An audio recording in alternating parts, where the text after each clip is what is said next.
my buddy Dash for this episode of Double Take. Dave, I just said joined by Dash, but we're joined by Dash Talking and in Dave. the third person. That's The way weird. The way you feel.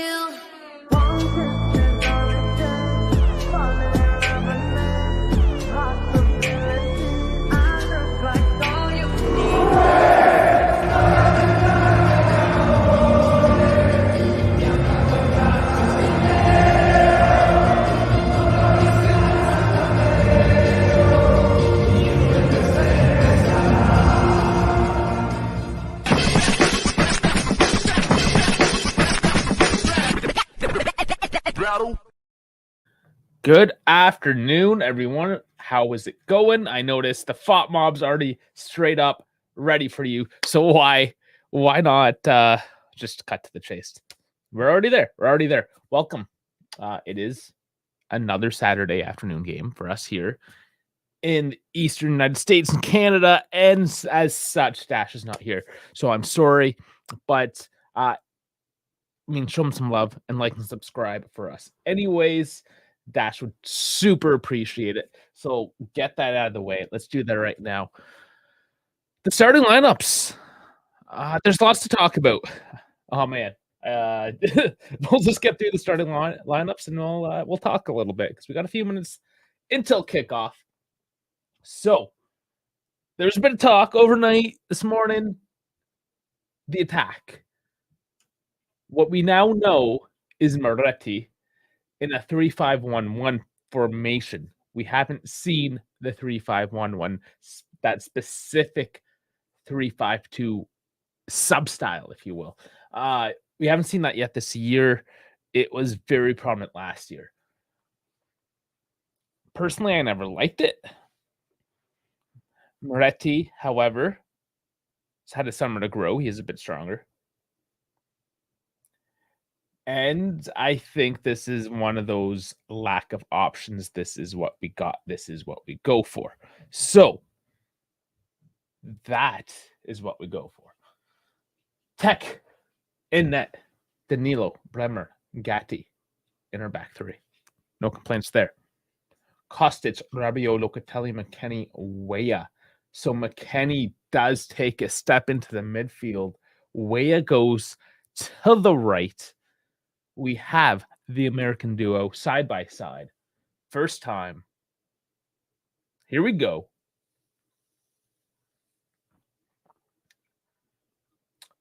You got Rabiot, Locatelli. Expected. Moretti as a number 10. Keane as the striker. What do you think, guys? This, I don't know. It could have been a number of different variations today. We've heard calls for Yildiz starting. I never would have suspected that. He hasn't had any game time yet, so why would he just get a start all of a sudden when you do have people like Moretti up ahead? Milik, maybe he's not 100% recovered. He's an off the bench option, 100% off the bench. I guess he was never even considered to start. Never heard his name, really. I mean, early days, a couple days ago, sure, when the first reports came out. But I think it became evident that he wasn't going to be 100% fit. So that's interesting as well. All of a sudden, all these injuries piling up. So that is our starting lineup. We'll go over Torino here. Milinkovic, Savic. The keeper, the one that stayed in Italy. So they have 3-4-2-1. So their back three is Rodriguez, Tamazzi, and Schurz. Their midfield is Lizardo, Ilic, Ricci, Bellanova. Up top, you have Vlasic and Sak. And their new striker coming from Atalanta, Duvan Zapata. This is going to be interesting. And you know why it's going to be interesting? In particular, what I'm excited about today. The Ultras are back. The Ultras are there. I already put a short up on the internet, anyways, onto YouTube.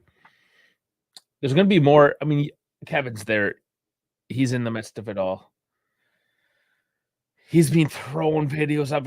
We'll have something, but they are in full effect. So that's that, guys. That is the starting lineup. It's wildly different in a lot of ways. The attack and the right side is just completely different. So we'll see what we get. The Ultras are in full force. Does that have its effect? Is that what's going on, guys? Is it just going to be, yes, the cauldron? You know, it is the cauldron again. You know, you relight that fire, and the cauldron's boiling. You know, just watching it on the television here, like it doesn't. There's no comparison, right, to the real thing. So I am told it is significantly different there today. It is packed. There are the flags. I mean, it's looking good. It's looking good. So here for the Derby, the Turtle fans are there. They're showing them now.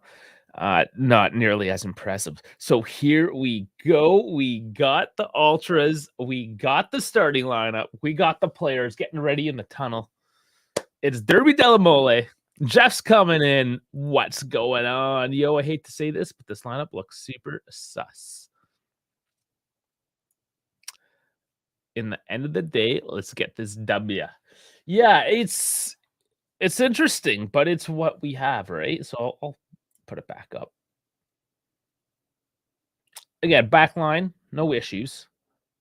Kostic, Rabiot, Logatelli, no issues. I don't even think there's really issues with McKenny Weah, right? So he has to have people off the bench. So he had to use either Fagioli or Moretti because he needs somebody coming in the midfield. You have Milik that can come off. You can Yildiz that come off. So Weah, I mean, he had to put him on the right. This is what we were actually calling for. So that I don't think is actually suspect, but the most suspect thing is the attack at this moment. And the fact that Moretti didn't look good in this role last year in this formation. So I don't know what we're going to get today. It is a new season.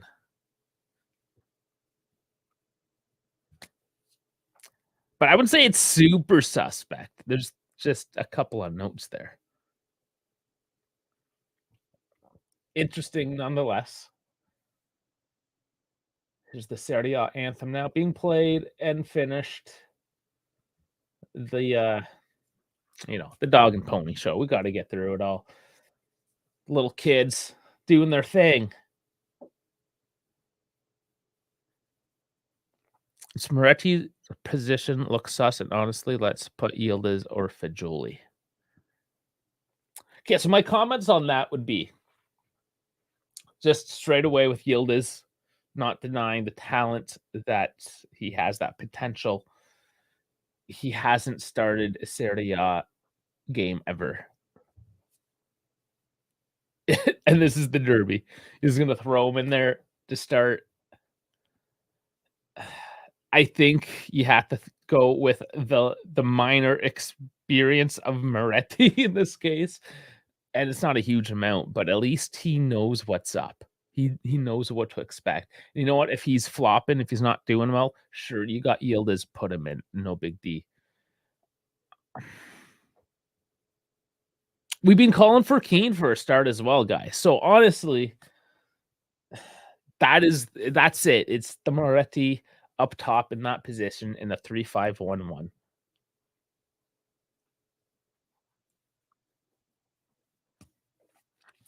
Frankie is excited to see. So let's see. Let's see what yeah. Okay. He's hyped. He's hyped. Plus, Rabiot and Kostic have not been good. I'll see you guys in the halftime. All right, Jeff, enjoy the match. He's not incorrect. Not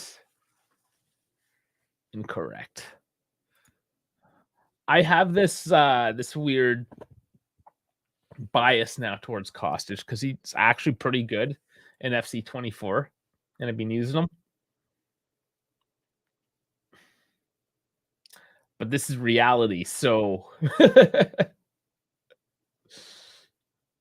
gotta come down to it once in a while. Played a bit of FIFA the past couple days. If you guys haven't caught the streams, Frankie was there with me last night for a little bit. That's the UV career mode. All right, let's get rid of this again. So it is 6 p.m. Central European time, ready for kickoff. La Juga, La Juga. I don't know if I'm saying that right because it's Spanish. I don't speak Spanish. I don't know. The minimalist version of Spanish, I guess. I went to Spain a couple times. Might have heard a couple things, if you know what I'm saying. But that's about it. And kickoff. Here we go. Derby. Della Mole. I will set up the time board as well. Get that going as usual. And let's do this, guys. Like this is exciting. This is exciting. Okay. Sorry. Concentrating on getting the timer just right so as to not have a delay, to have any anything crazy. Oh, and of course it cut right at the 30 mark. I think we're close. There it is. We're starting the time. So Weah very early on going up for ball knocked over. He's shaking it off. He's okay. Yeah, Frankie's excited. Okay, so to see McKinney Weah, that's what he's excited about specifically. Awesome. Okay, so Gatti's got it now. Tries a long ball down the wing. It gets cut out and bounced up again. Ball's moving around, not settling, but Torino comes out with it. They try to move it up the left wing. And McKinney doing well, bonding off the ball. They don't maintain control there, but Locatelli with a back heel. Bit tricky, gets away with it. And it looks like Danilo settling the ball. And it's looking exciting, honestly. The first few seconds, it looks like something's going to erupt. I'm going to have to actually here. Just, of course, my tripod's right in the way. Put the volume up. Because I want to hear it. I want to hear. Oh, and early on, that was a bit of a chip shot, goes high over by Sek. Hell over. I was going to say hell over. So Kamaboko, man, Japanese is one of those things I'm not that good at. So I always mess your name up. What's Chiesa's injury? Basically a hamstring. Membranosis is the technical one. Corner coming in for Toro, though, and it's over. Everyone out for a UV throw. That's how I know you didn't watch the pregame. We went over it. I caught you.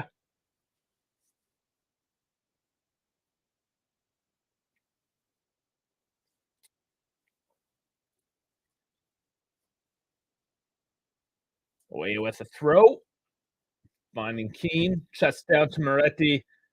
Oh, he does stay up, but now gets pushed over. Draws the penalty. The foul. Yeah, I gotcha. Yes. If you came in after my introduction, welcome everyone. It is the Derby Della Mole game. Please do like and subscribe. We have Gatti right now, sending it back to Tech. And all of a sudden, they're looking to slow it down a little bit, catch their breath, maintain control of this game.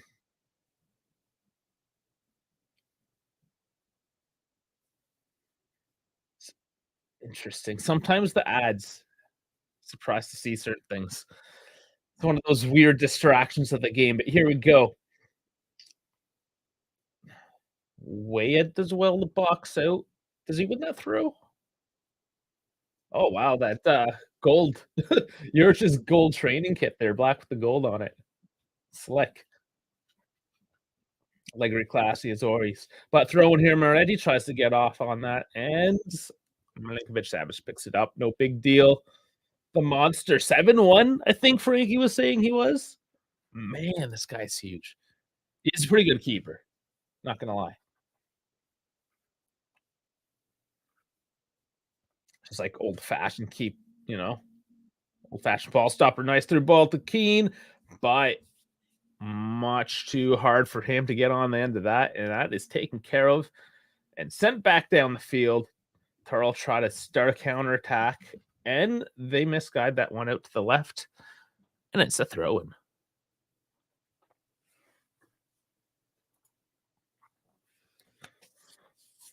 So Dash might actually come around today. We'll see. Later, of course. Oh, Weah comes away with this. Tries to get cute with it, but picks it up again to Keane as he saves time shot. It's in by Keane. Is that on? Please tell me it is. I don't know, but there's the gritty. There's the gritty. And I know there's been doubts.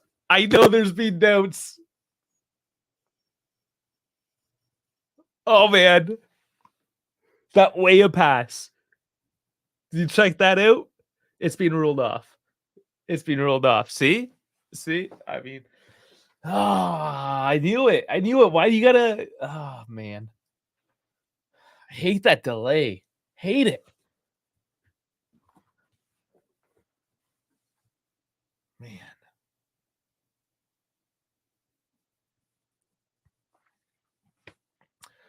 Okay, well, kicked off again by Tornino. My heart flutters. Might be the espresso, but Keane, strong. Does he get? Yeah, he gets fouled, though. He's too strong. He's beast mode. But Teba's actually gives him a high five, low five, whatever. But congratulates Keane on the battle.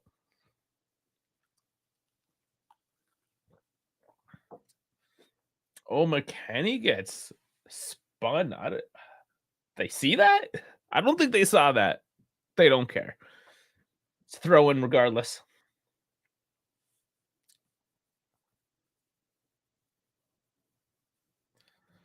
But pretty decent so far, McKenny Weah on the right. They've looked very energetic. And I would only imagine they got a little something to prove, especially with CBS covering them, Paramount Plus. It's like the first big Italian team with two big Italian or American players going. But Turlo with a cross into the left. There's some space. Nice foot in by Rabiot. Stop that one. Kostic, he does get away. Up to Moretti.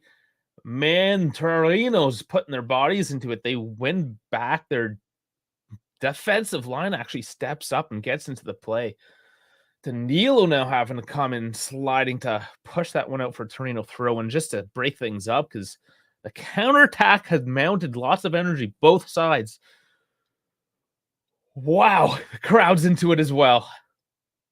Even the boring up against the glass fans there on the sidelines, they're even doing a little something. You know the ones that are always looking at their phone, fans? They're not looking at their phones. That's what I'm trying to say. Everyone's into it.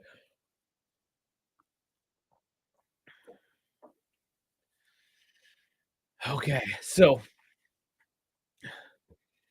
settle back in. This isn't over yet.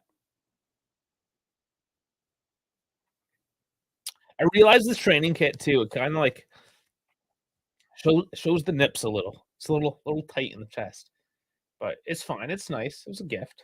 I like it. Yeah, both of them do because I have the other one from a few years ago, and same thing. Just loves to make them pop. That one's thicker material too. It's wild. That European design.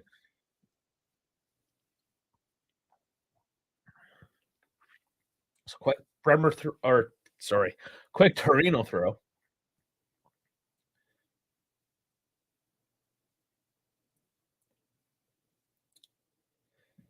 So things settled down a bit. Torino actually did pretty well here to slow the game down after that offside goal.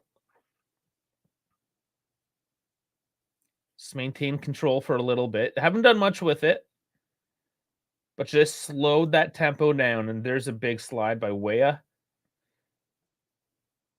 And always up for a toss-up which way the ball goes, but it is another Torino throw.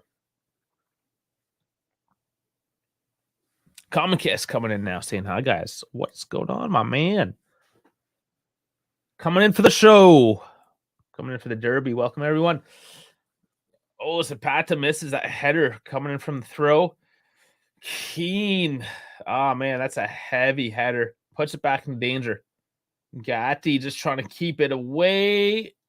I think he might have done enough, but he doesn't get it, the decision, and it goes back to Lazardo for another throw. Keen's finish as well, could we say, in that non-goal.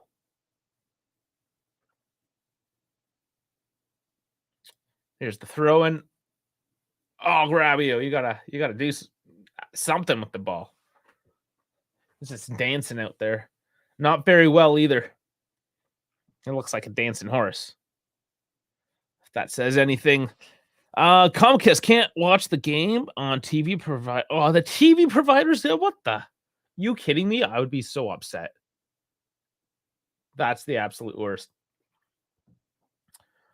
Bremer cuts Duvan out and clean, says the ref.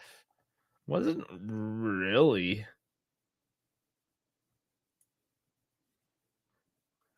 Wasn't crazy, but I don't know if Bremer actually was clean on that one. It was tight.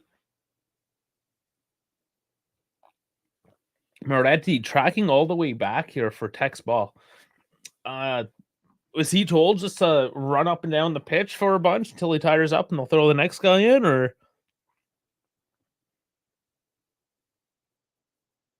I don't know if I want my attacking midfielder, number 10, center forward, whatever you call this 3-5-1-1 position. He shouldn't be that far back.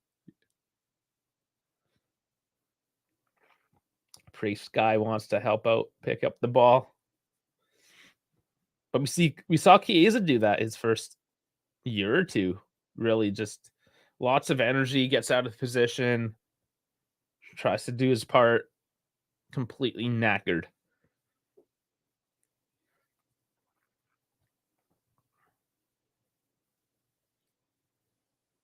Okay, so they're re-showing the offside. Yeah, I mean, that's pretty fairly offside. Now, if they did have the old hockey rule that we talked about, that would be just onside. And they would probably still be looking at it for a second in that case, but he would have been onside.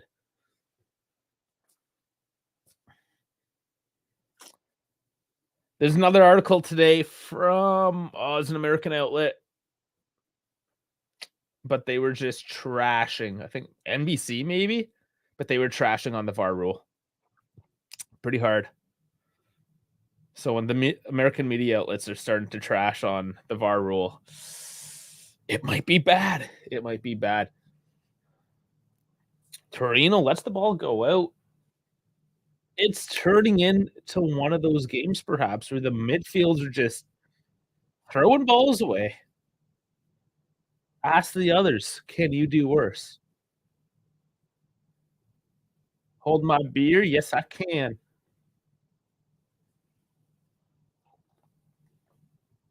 Kenny and Whale linking up. Too heavy though. And Wea coming in heavy. Look clean though. But another throw in for Torino. Bones wants to switch to that rule. There we go. We got a believer.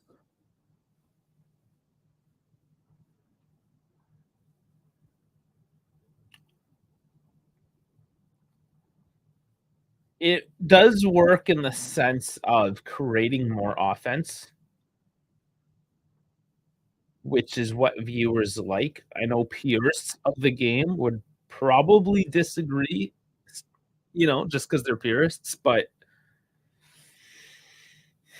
it works. Oh, Torino give it away, but McKennie just dumps it back down the field.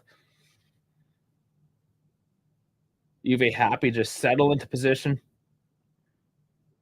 tightening up that formation, but Torino actually finds some space here down the left flank. Good foot in there by Gatti.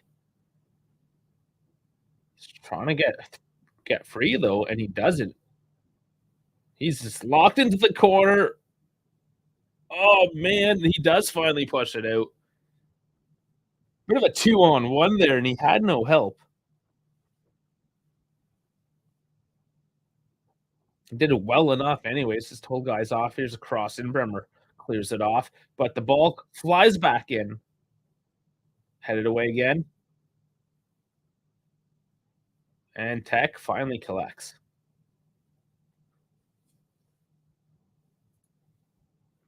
And thank you everyone who has resubscribed to our membership. We are back online. We had to wait for all the business paperwork essentially to go through because we're not doing this off a personal account. So you can't just like throw in your bank info, whatever, and be good. You have to create an actual business. So that takes a little bit. We got that ready. So here we go. And a counterattack is cut out. And Miklin Savic has it now. Keane's going to try to pressure on, but big kick far down the field. Oh, Rabiot coming through the back. Man's down on the field. Play on. Rabiot, I don't know. That was a little aggressive. Torino does have the ball, though, and they're playing on.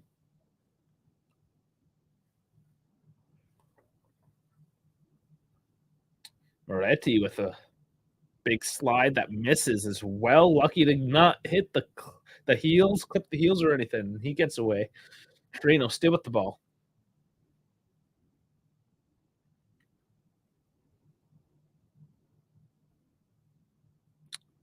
Pants coming in from the Ultras now, but in the box off the volley. Lazardo looking good so far for Torino, but that ball goes flying high. Unmarked. We've seen this a few times, just leaving guys unmarked in the back corner of the box. But that's dangerous enough. That's the problem, is that nobody's been able to punish us due to bad finishing. I think they're surprised just how easily they're getting the ball in our box in that position. Don't like it, though. Not good to see. Tighten that up.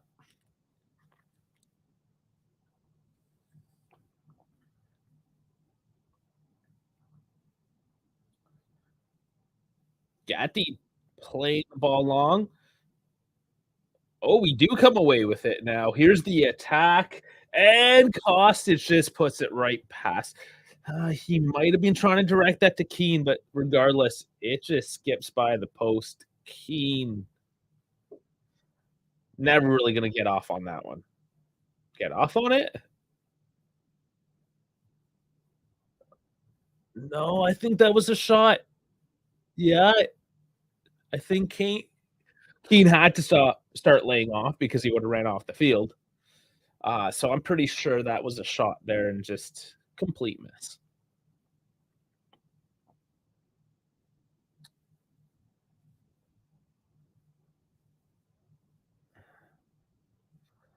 They're trashing Juve's XG last game of 0.17, if you guys remember that.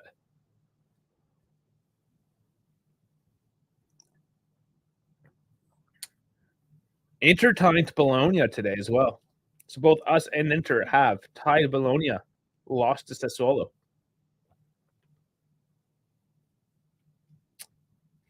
Very interesting if that happens.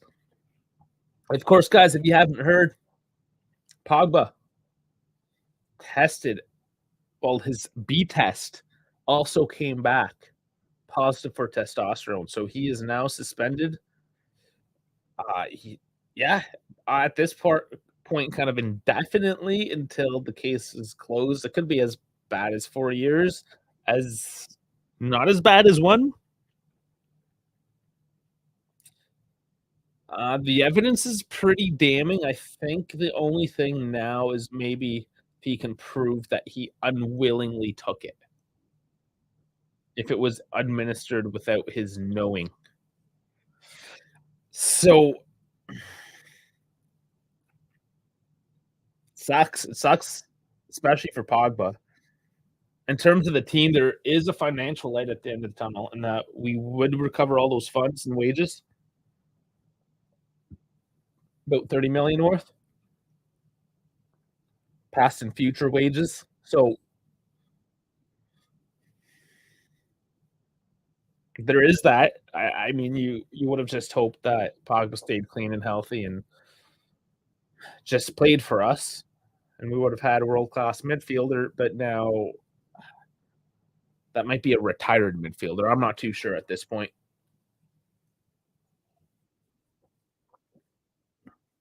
Rabiot, though, he gets elbowed in the head as he was coming away with that. Yeah, easy yellow, easy yellow. There was a switch of referee as well. I forgot to mention. The other one got sick. This is David Massa, is it? Where's my fought mob? Where's my fought mob? David Massa, yeah.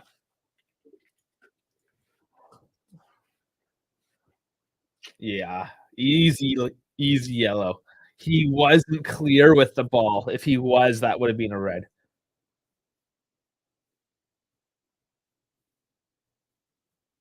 That's why I say easy yellow. Because if he was like one more step ahead, that was a red card. He's still down, though. Rabiot shooken up. Not good. Midfielding prospects, not plentiful.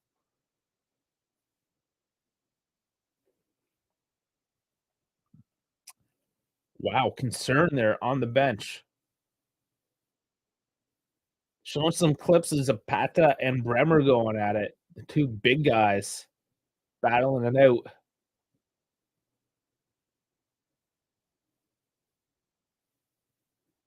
I am a little worried of him. He knows how to score against us. But Bremer doing well so far. It's only been Lizardo that's had that clear chance there. But Rabiot is still down. He's still getting help. That's rough. Man, just taking it in the head like that. Because Rabiot's probably overall our toughest guy. Okay, he is up. He is up. Straight to the kick. They didn't show him for that long. I thought he was still down, but not as bad as I thought, guys. He is up. Play has started. That free kick was wasted away in Savage. We'll go again.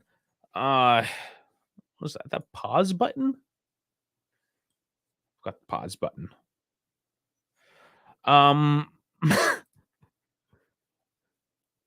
Frankie saying two big meaty men slapping me and Bremer and Zapata. You dog. Hey Dave, what do you have started Sam over Costage today?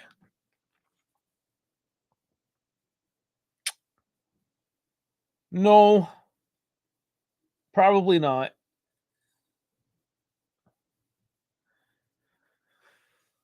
Kostic knows he has to up his game. Illing's fairly one-dimensional as well. He's a lot more offensively oriented, but he's actually listed as a forward today. So he's our fifth forward. So, you know what I'm saying? Because of how the lineup fleshed out today, I think the decision was made probably in the most correct manner.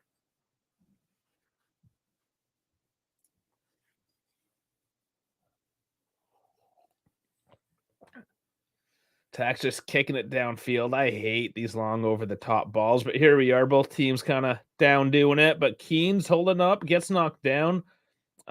Protests on the ground, but Weah has it now on the wing.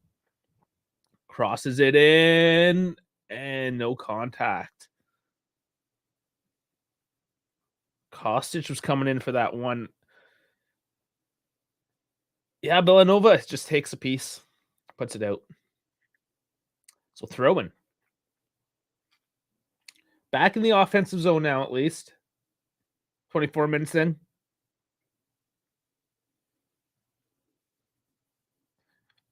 Throw into Rabiot.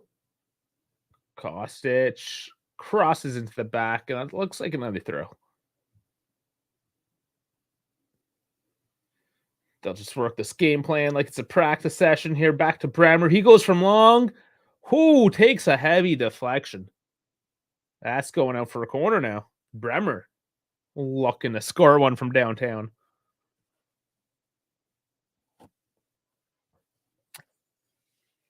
I don't know. It looked decent. It's a decent shot from down that far away. Good old center back, but heavy deflection nonetheless. So Kostic taking the corners here now on the left side. It's cleared away. He's a lot quicker with them, though, I notice. Oh, and that one out of play. Bit of nerves, maybe. They got to settle these down.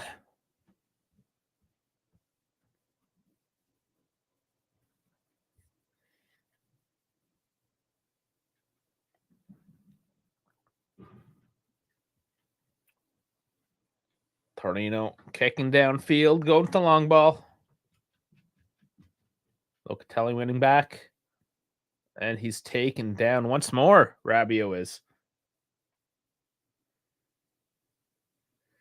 He's got his arms up in exasperation, wondering what's going on, if he's going to call these guys back, because he's taking a beating.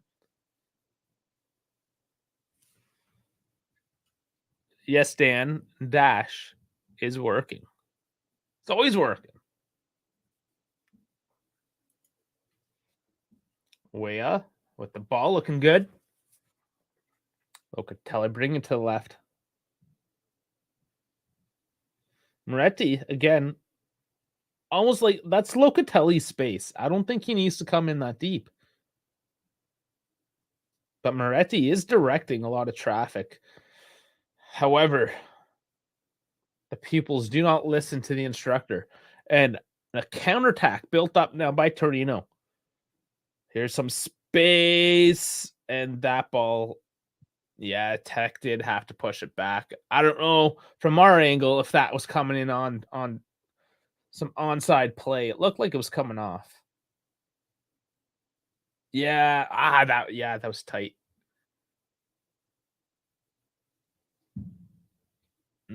Yeah, no, I don't think it was ever going to come back into play. Regardless, Tech does push it out. It is a corner.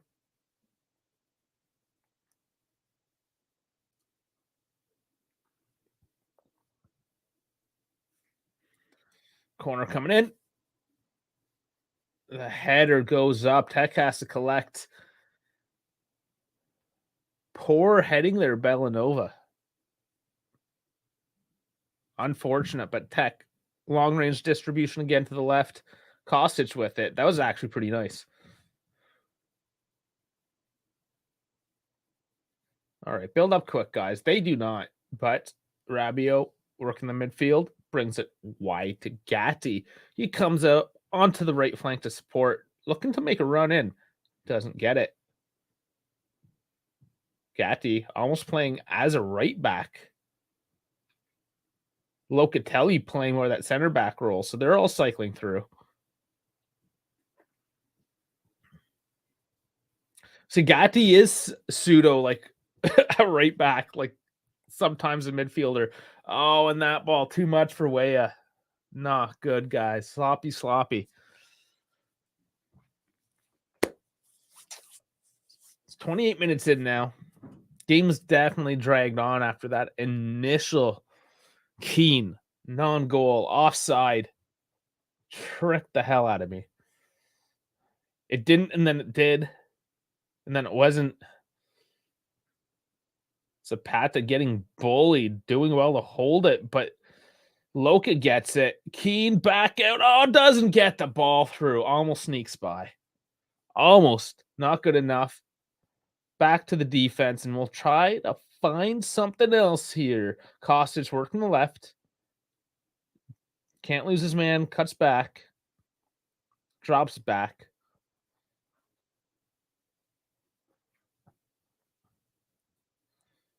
Bremer brings it to Weah. Looking for a cross. Finding some space. Comes down low, and it's cleared. He was trying to find Weston McKennie. Bremer comes in. Almost miscue with Gatti there, but works out. Loka Keen, athletic, holds it down, shoots, blocked, huge block. Man, that was looking good. And was that another offside? Let's look at this first touch again. Did he do like standing splits? I think the man just standing split this.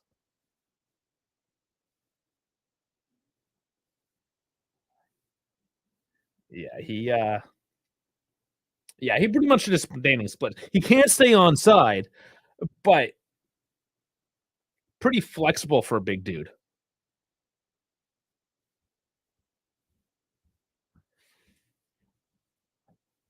Bones has an idea. You know what I think we could try? Not in this game, but maybe in another. Keen as a cam, he is able to hold the ball. He could. I mean, he used to play on the wings as well. I think he has the ability to, at least with some consistency in that position, kind of work anywhere in that front attacking role.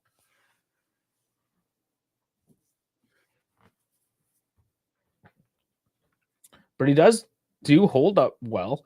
I mean, he could employ, if it's still viable these days, the false nine, right? Where you bring him further up, then you have to have the strong wings, right? Like Chiesa, obviously, but we don't have another out and out winger. If we got Berardi, though, then yeah, you can definitely have your number 9 as a hold up, playing a bit deeper, distributing out to your wings if you had a Chiesa and a Berardi on your wings, Regardless, we have the 3-5-1-1 today, and Rabiot with it now. Juve have to find something here. 31 minutes in. Nothing on the board. Weah cutting in. Losing his man. He's taken down. And that is going to be in a decent position for a kick.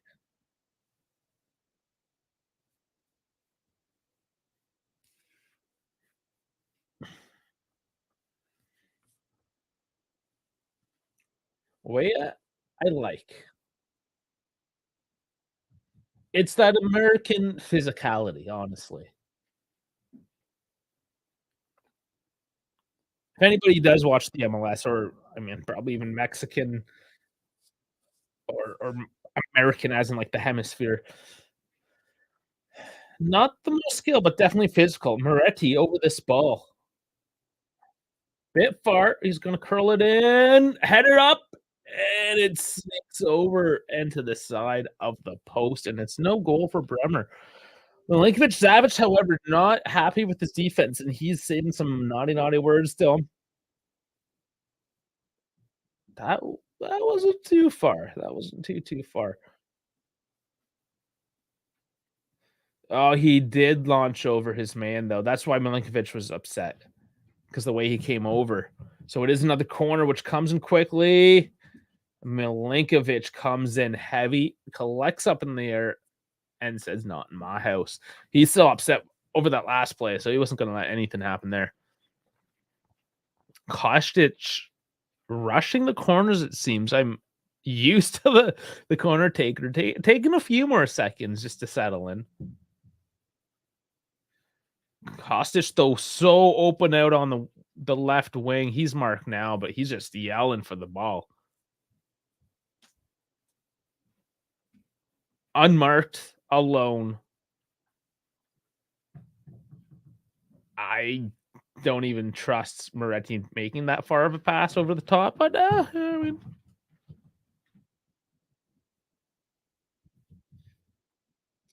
Juve have it in the back line.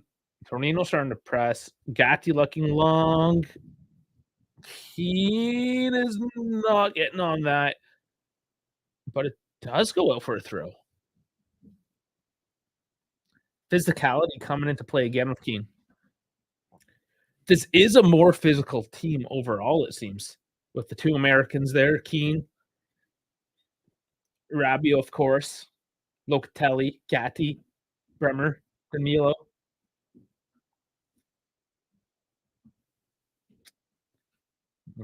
Couch Kostic isn't a slouch either, mind you. Moretti got a little bit stronger. He's the weakest one on the field physically. So overall, thrown by McKennie. Given away, but away it comes, collects. Brings it back to the D. And that was a bit of a wasted opportunity. So we'll try again on the left flank. Here's Kostic now. Big cross. McKennie gets a head on it. It goes out for a goal kick. Good try. He lands on his knee, though, and he's holding it. He's down now. Man, what's going on?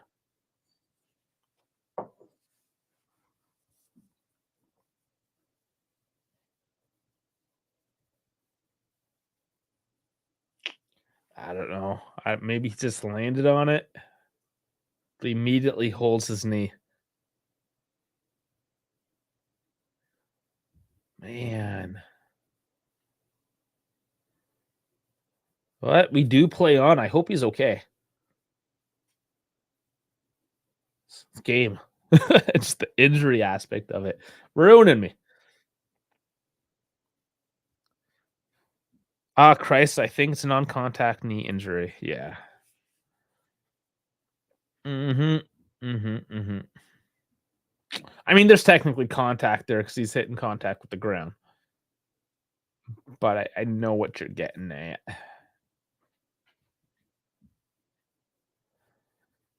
Villanova working the right.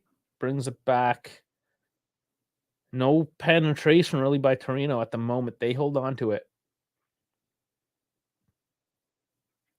It will be interesting to see the momentum. The cross comes in, though, and it's flaccid.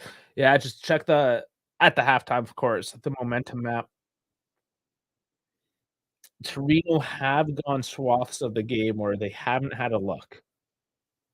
That doesn't speak great on Juve, not dominating on anything. But Torino just playing Juve style, even more Juve-esque, if you will, just like even more counterattacking. Moretti tries to break through. He's taken down. Rabiot comes through. He's taken down. There's the whistle.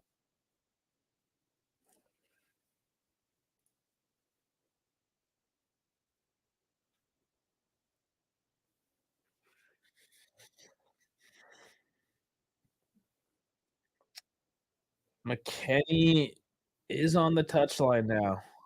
How does he look? He's running. He looks decent, actually. He has the ball now. Holds on to it for a second. Feeding Gatti. Here he is. Crosses. Wins a corner. It's McKennie and Gatti linking up for an attack.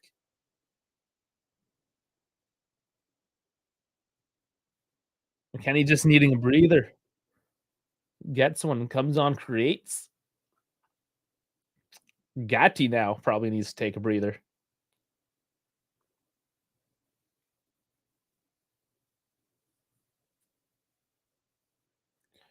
Nordetti taking this one.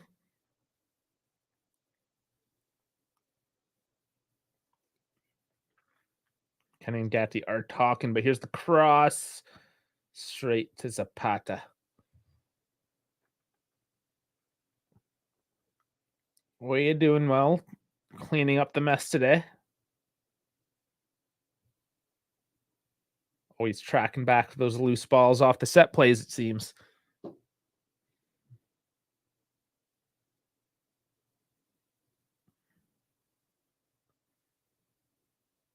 Just passing along the back line, looking for something. Kenny picks it up and finds a little bit. Keen holding off. Moretti. Here's something. Kostic turning. No, he does. He goes from long range and it's blocked off. Taking a little too long. That should have been in the feet of some strikers, perhaps. But here's Weah walking into it. And I don't know if that was a back heel or got kicked off of him, but it's back to the defense. Loca putting it back in. Rabiot turning and not burning, and that was embarrassing. That's the clown show, but that's what we expect from the finishing acumen of Adrian Rabiot. He turned it, but then flopped it. Kostic, yeah, his finishing, he's trying too hard to find the space, and he's double marked, right? So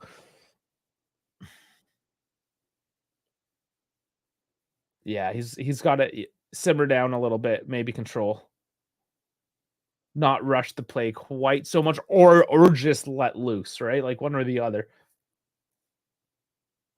I know letting loose, he's probably still getting blocked anyways. That's how well he is marked. Sometimes you get a lucky bounce, get a corner, something out of it, but he's gotta do something to find a little more space before he just gets rid of the ball like that.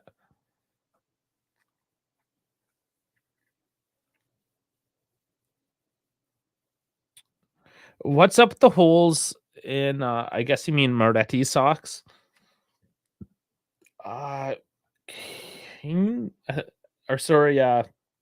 Chiesa, I think, does that as well. Maybe Dash knows why. Some players like that. Comfort, I suppose. I don't know if it's the sweat or the stretch.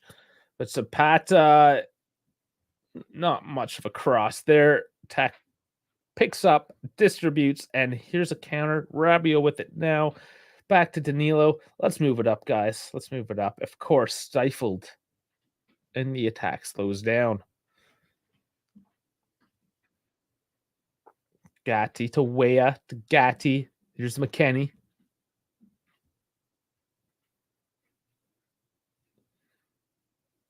How much is left in the tank for this half? They look not as that. Yeah, and there's a give and go that fails. McKenny, Weah not linking up again. They're looking to, but a little bit too much zest on those passes. So turnover again. Torino's going to get in their zone.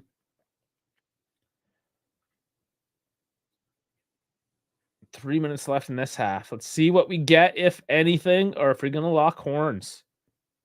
Pun Vitoro, the ball. Bad joke there. And that was a bad touch and out of bounds. Just looking at the ball. Torino gives it up. So they've had a few sloppy plays. Weah with it.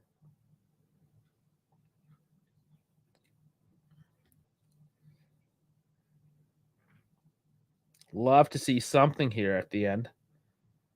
Gatti's still working in an offensive mindset, trying to find something up ahead of him. Try to force some sort of space, some sort of play. Just having that defender coming in hard will open something up. Overload a little bit.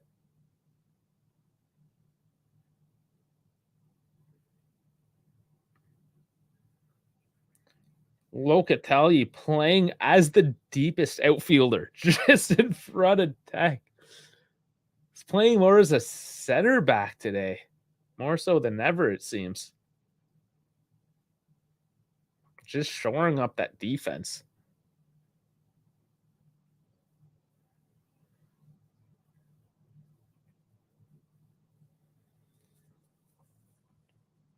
Locatelli, when he's 32, does he transition as a center back? Big giveaway here for Torino.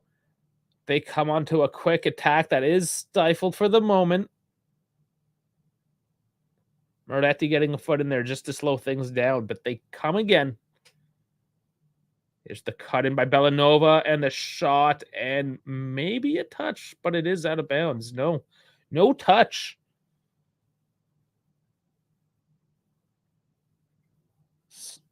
Only thing coming from Torino for a long time, but that's long and wide.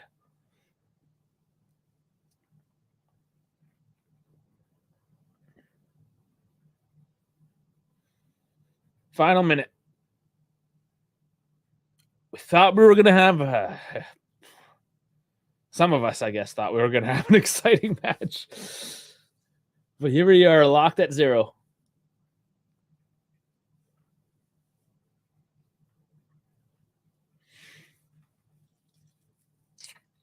So a couple stoppages.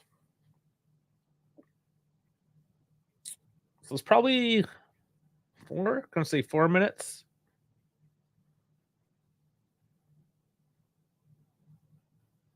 Big throw in, but Danilo does strip the ball. 1 extra minute. Okay. Okay, then.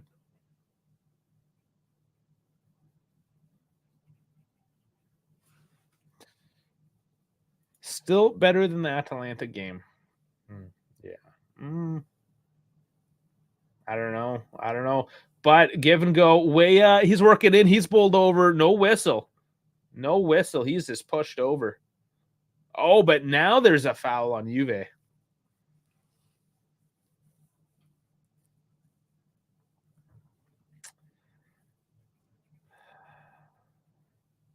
Yeah. Weah's got to be stronger there. Just pushed over.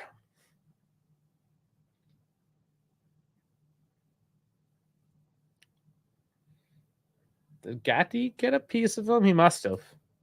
Because that is the foul. And there's the whistle. Half's over. Half is over. So that was that. That's halftime. We're on, what, the 4th straight game of... Oh my, what am I watching? Frank saying Moretti got in the way and away it got bullied. Yeah, he did. Get the Fubo up here. And, oh man, I keep on doing that. I keep on showing my... I need to show FOTMob, not Fubo. The apps are throwing me off here. Kid can't even read. Here it is. We got you the FOTMob. So yeah, there was patches where Torino didn't get the ball, but there's also patches where we didn't get the ball. They had 3 spikes. We had 1 larger spike.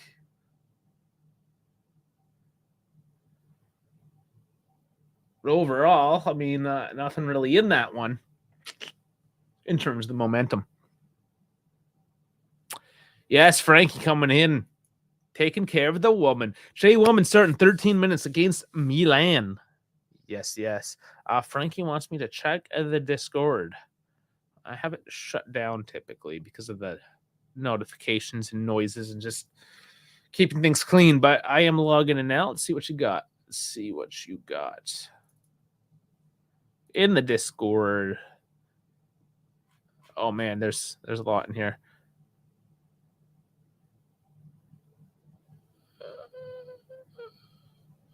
Why is this Marco guy? Is that what you're talking about, Frankie? Someone looking to talk. Yeah, well, I mean, if they knew what channel we were, they would know that we're in the middle of a match right now. So he can just hold her the F on right now. You know what I'm saying? I'm in the middle. I'm in the middle of doing a stream. He just chill out. But thanks for letting me know. We'll get back to him. Yeah, let's get back to the FOTMob here. So we do have 58% of the possession. XG 0.43 to 0.39. Total shots 8 to 5. Shots on target 1 to 0. Chances nothing. Big chances, nothing missed. Well, obviously, yes. Sorry. Accurate passes, 203 passes, 83% to 133, 73%. Wow. That's low for Torino. Fouls committed 3-5 and corners 3-2. So overall, slightly better than Torino in terms of the stats. Obviously, nothing to write home about because nothing. There's nothing in this one. Let's look at the ratings. Silas coming in saying hello, yellow hats. Hello, Silas. What's going on? I haven't worn that hat in a while. This one's honestly just more comfortable, especially with the headphones on. The other one's more stylish, especially that yellow hat. Love it. But the trucker hats are just more comfortable, man. I don't know what to say. So, oranges across the board. So now this is the funny thing, right? Like we get better stats as a team, but individually, everyone's lower. Scherzer gave them a 7-1, Temetse a 7-2. So basically, their back line is what they're given credit to for stifling anything that Juve has put forth. So that, okay, I can agree with. Keane, though, with a 5.4. That's definitely like me playing pro clubs. But everyone else in the 6s, which is about right. This kind of makes sense as a whole for once. Fought Mob, good job. The only ones getting any greens in the 7s here is Torino's back line because they're the only ones that did anything. Decent. All right.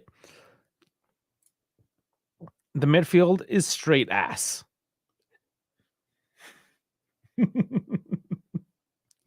Just getting to it. You probably hear from him in the Collins show. Of course, guys, if you're new here, there is a Collins show.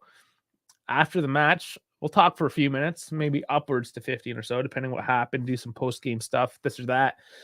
We then open the line. Sometimes it just takes a while for you guys to come in. It's your guys' fault too. But you guys can come in, have your say, as long as you kind of abide by YouTube community guidelines and all that jazz, and you're not a complete dick, then everyone, of course, is welcome. So do that. Jeff saying we need more creativity. Jeff being one of the men that frequents here for the Collins shows, are a Floridian representative, so it's good to have a bit of that Florida crazy on the crew. Spices things up a bit, if you know what I'm saying. No, we love Jeff. We love Florida. I haven't been there in years, mind you. Maybe need another trip. But those are the stats. That's that. We can definitely talk about how trash the midfield is, but we've talked about how trash the midfield is the past 4 games now. Weah and McKennie are looking to link up. But McKennie's putting a little bit too much shosh on the end of those, when he pushes them back out to the... Like the first interchange is good, and then the next one, he overcooks as he does the through pass on the diagonal. Overcooks, puts it out of bounds, and completely kills that attack on the right. On the left, almost didn't happen. Kostic really only got the ball after like a Torino corner or missed throw-in attempt, something like that, right? Just kind of collected back there and tried to drive forward. He did have those chances there in the box, but didn't show the composure. Any composure, really. Jeff saying, come to the Tampa Bay, Dave. The Tampa Bay? Do you call it the Tampa Bay?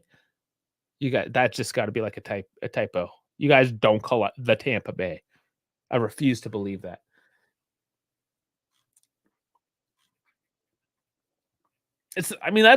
Let me know from your guys' perspective as well. Not much to talk about defensively. There was that one time where Bellanova was just left alone in that back corner, just to be like, yeah, give me the ball. No finish at all. We saw that a bunch. Was it Koopman or who was it last? No. Man, Atalanta last week. Name is slipping, but he had tons of chances. Couldn't finish. So only one of those so far in the first half. Otherwise, defensively, decent. They're actually joining the attack a lot, especially Gatti getting in there. Slocatelli coming back to support, letting Gatti get up a little bit. Danilo, too. He stepped up a few times.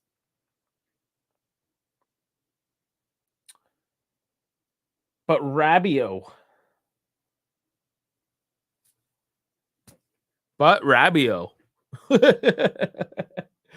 Okay, so Jeff with an X says we call it the Tampa Bay area. You don't call it like the TBA, the TBAs, the T-Buzz? Okay, so you'd say the Tampa Bay area, but you wouldn't say the Tampa, right? Because we have like the greater Toronto area or the greater Vancouver area, but we don't say like come to the Toronto. And then Bone sings, yeah, but Rabio. Yeah, but Rabio. He gets a 6.8 here, but are there words to describe like the nothingness he produces? Or has been producing at least the past few matches. Nothing there. Moretti, he's doing too much. He's not comfortable in the position. I like that he tracks back, but he's tracking back way too much. Getting almost in Locatelli's space. He needs to let Locatelli pick up those deep balls and redistribute them. It's not his job. Keane, decent hold-up play, but it's a 3-5-1-1. We know the striker gets isolated. You give him the ball, he holds up, and then he's waiting ages for anybody else to push up to distribute the ball back into so he can make a forward run. This, you know what I think about the 3-5-1-1. It's trash. It's absolute trash. I hate it. We get a trash can goal, which, lucky for us, Keane's on, and Milik might come to get his. Stay defensive. Get a lucky goal, 1-0. I called that yesterday. It just might go 1-0 the other way.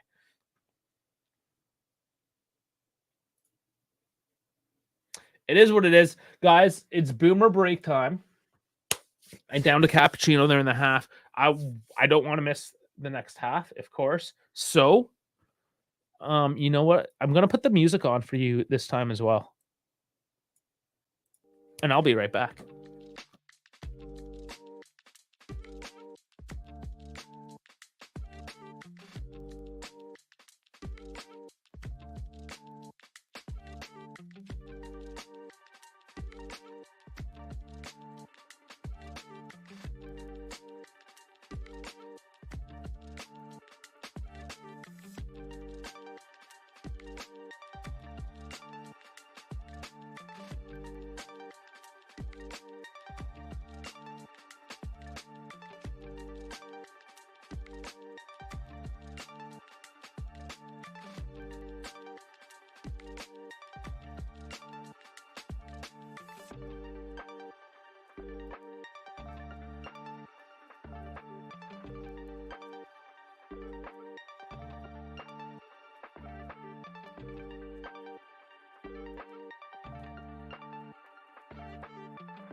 And I'm back. I am back. Thank you for waiting.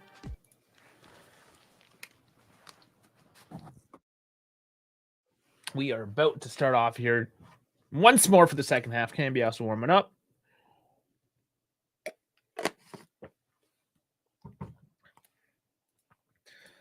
Start getting the scoreboard ready for you guys as well for the second half.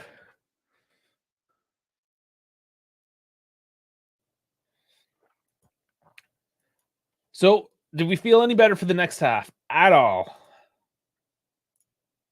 Or more of what I predicted, because I predicted this. Dash was like, no. Jordan's back in full force. It's going to be so exciting.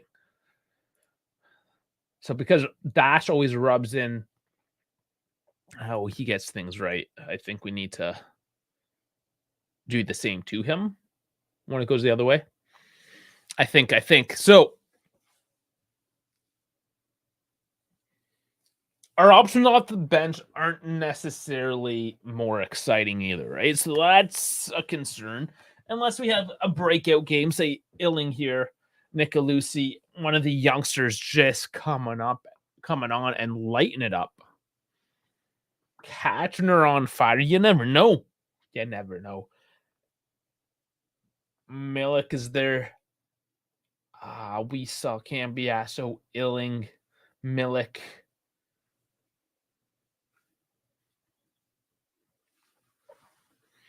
Saw a few of them. Jeff will feel better when Rabiot gets subbed off. For who, though? He's not getting subbed off, though. So, you know. Bones would do some wild shit. Honestly, though, what are our options? You could so Rabiot at least is occupying a space, right? He gets in the way of things. Slows down their midfield, their attack.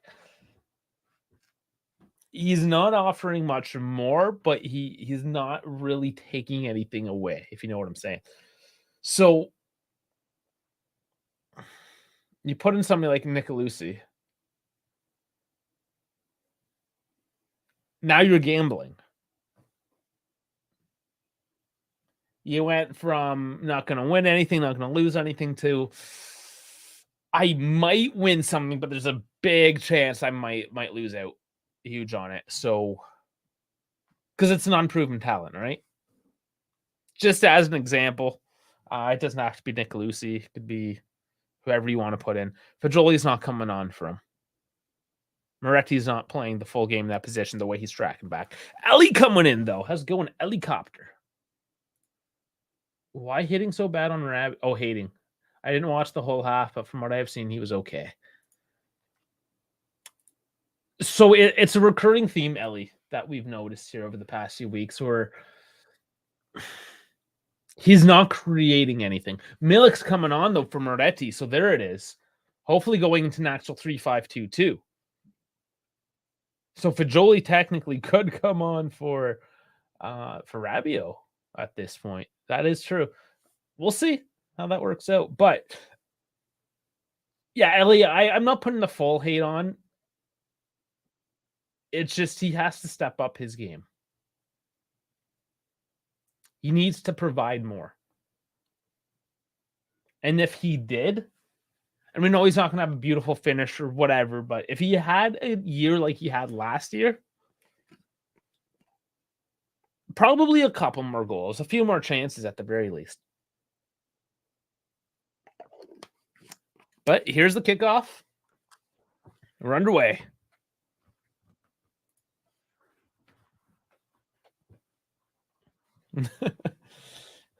Jeff saying he'll have a higher chance winning the Powerball than seeing Rabiot subbed off, but Keane, just taken off. Going 1-on-3, but the attack continues on. Chipped over to Keane. It's too much. Does he save it? He does. Oh, boy. Okay. Timer's also linked up. We're synced. Tax on Weah. He cooks that. He cooks it. It's out. Oh, no. It takes deflections for a corner now. Frank says he's playing all right so far. He definitely needs a break, though. Yeah, I just want. He's supposed to be our highest paid guy, essentially. He needs to act more like that. That's what I'm saying. Needs more. Corner coming in, though. And it's free kick. No, off the line. That's over the line. That's over the line. That's Gatti. That's Gatti with the goal. Frankie, lose your shit right now. Gatti's on the scorecard. I think it's gonna get looked at. Let's see. I mean, why do I even celebrate anymore? Why do I even celebrate anymore?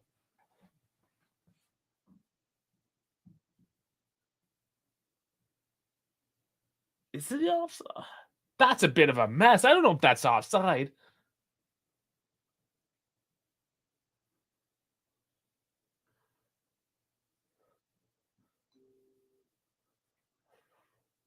I'm confused. As does anybody see?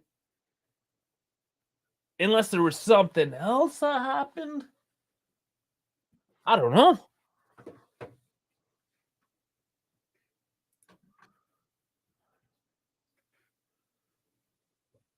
I'm perplexed, but Bremer's down. Is a check for offside. Bremer's on the ground, so another knock. Not looking good. Jesus, this game. There's no goals yet. My heart rate at times just making me lose my mind a little bit. Injuries, disallowed goals. I mean, Frankie was losing his mind.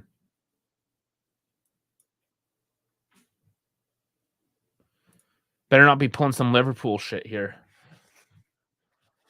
Yeah. Another embarrassment on the weekend would not be good. I mean, show it. Show us the angles. Stop showing us some like random chick in the crowd looking at the camera saying, look at me. Look at me. I'm on camera. So Bremer on the goal line, right in the net, essentially. Sprawled out. Hand over his eyes. Both of them. Not feeling good. He's getting treated. Okay, we look again, not in full screen.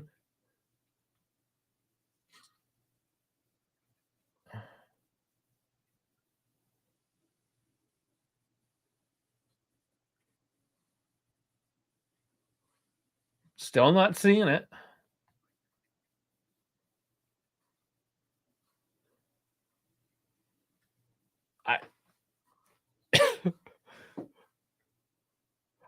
The announcers are confused. If it's just like everyone's confused why it might be an offside, I think it's clear it's not an offside, in which case, or is he waiting for Bremer to get up? Like, if he's just waiting for Bremer to get up, okay, I understand, but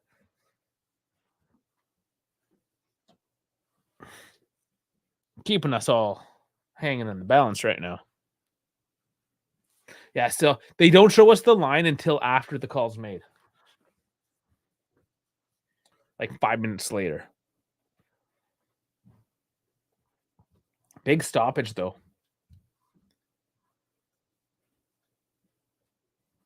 So it was McKennie in the first half. He got up after being treated, but he was well enough to go to the sidelines. Bremer is down.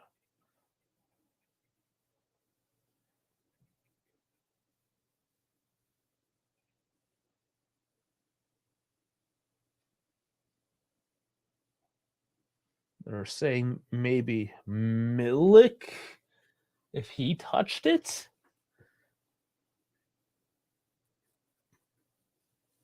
No, I don't know. Frank says it stands. I'm about to get the call.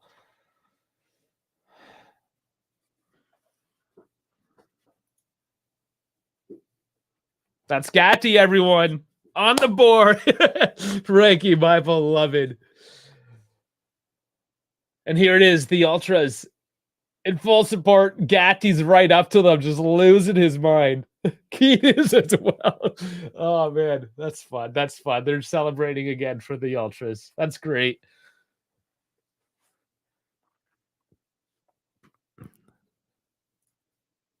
Well, it happened, guys. What did I say? We needed a trash goal, and it was Gatti, of all people today, coming in. taking a couple swipes at it, forcing it through, losing it. Danilo embracing him as well.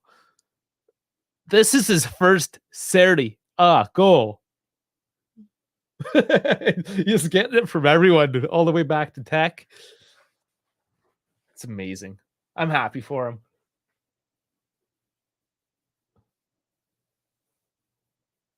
He's always up there, always looking. All right, boys, time to park the bus. Stifle the Urich. And you know that's what's going to happen. But Rabiot, and he slows it down. That's what we... Oh, big cross, though. That was a soft header straight to Milinkovic-Savic. Frankie's in tears.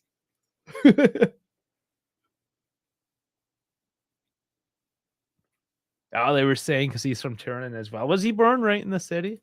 Let's see. I'm looking that up real quick.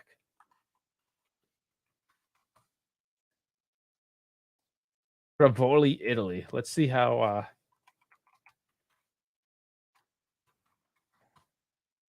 far off that is. Piedmont. Okay. Yeah, I mean, it's close enough. Yeah. It's quite close enough. Probably like half hour. Let's see. Directions to Juventus Stadium. 3-hour walk. No, I want to drive there. 14 minutes. Okay, that's Torino, guys. I'll call that as he's from Torino. Beautiful. Ooh, Milik can't get on to the end of that. As Keane lays it off, and Torino comes on the attack. And Gatti just like willed a push. He's just mind pushing people now.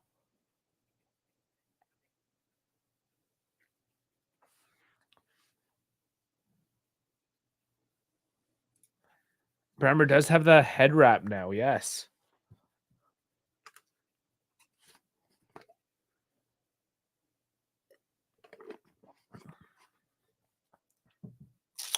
There's that iconic, if I move my mic, Chiellini head wrap. Right back there. Chosen as I'm asking, how are we waiting Wes and Timmy playing next to each other? They got to clean up that through pass, I've noticed, but they've been more dynamic on the right than the left side has. So maybe like a solid 6.5, not a 7 yet. They start connecting. Given away right in the middle of the midfield, like right in the middle of everyone. But we somehow just take it right back because things are sloppy here in Serie A the past few weeks. Whenever Juventus is on the pitch, their opponents are just as bad. So both teams is lazily giving it away. Looks like they're playing not even like Sunday league. That's just like going in the backyard, kicking the ball to your dog. Not even to your kid who can pass it back, just to your dog. But it's too hot out and he doesn't want to run, so he just stares at you.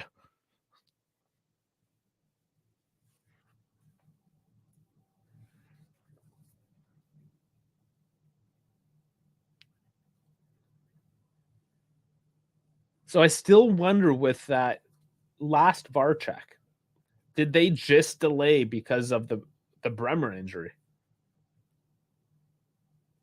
Or was there something crazy in it that we're just not privy to yet? Shows them saying they're good, but don't add too much in comparison to the other combination we had this year, which would have been McKennie and Fajoli typically.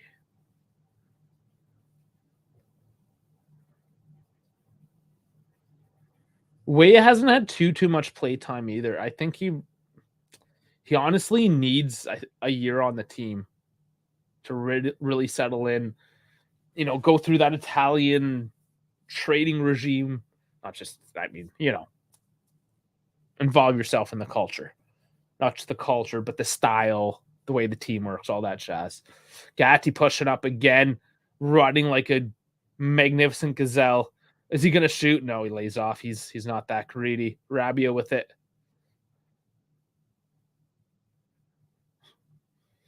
They almost run into each other there, Rabiot Gatti. Loka gets the ball. He was asking for it. Milik lays back off to Loka.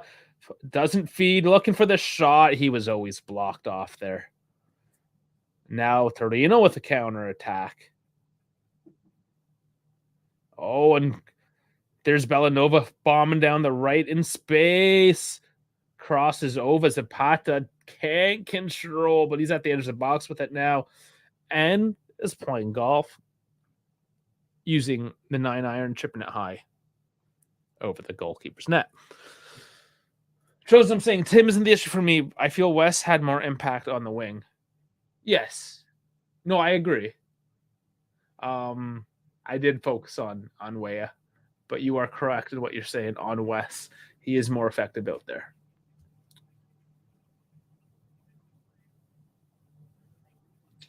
Okay, they're showing they thought the ball might have touched a Juve player in an offside position, but I don't think it was ever there.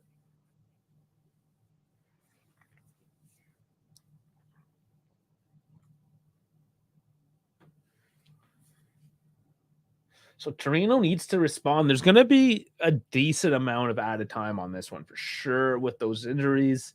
Well, with the Bremer injury this time around, there's going to be the substitutions.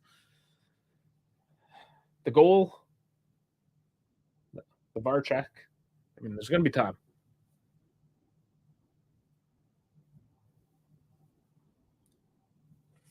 Frankie saying, why did the commentators say Hattie? Started from Hattie instead of Gatti. Started from the bottom. Now he's like the youngsters say, oh boy. Okay. Why did the comments? So he corrected. Why did the comments just say Gatti started from the bottom and now he's here like the youngsters say?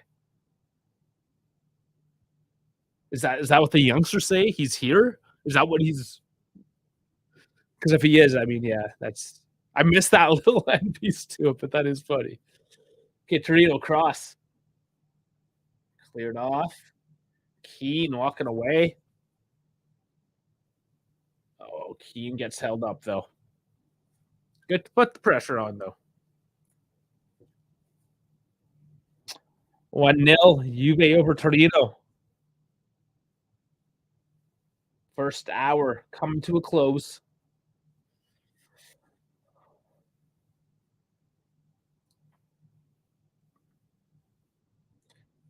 Time to start considering our substitutions, I think.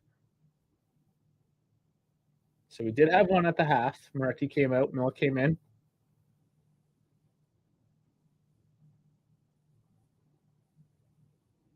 Has Keane gotten slower? I remember him being quicker. I think he has, but he's gotten a lot stronger. Like, he's huge. Really. You see him in person, man, he's nothing but muscle. So he's way bulkier. That's why his hold-up plays a lot better. But yeah, he doesn't have that top-line speed anymore.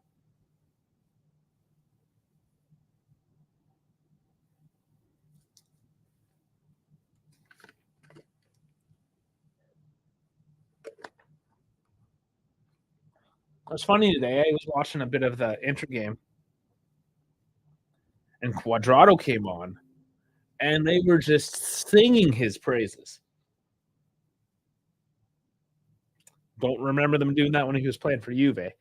Conspiracy theory maybe with Kostic. Nice curling. Oh, what a header by Milik. Puts it too much downwards and doesn't make Milinkovic-Savic work hard enough. Beautiful cross by Kostic. I thought that was not going anywhere near where it ended up going with that deep, deep curl into Milik's forehead there. Wow. Yeah, maybe if it was like a couple inches higher. Yeah, Milik didn't need to jump, really. That's what it was. But, man, The shape on that cross was beautiful.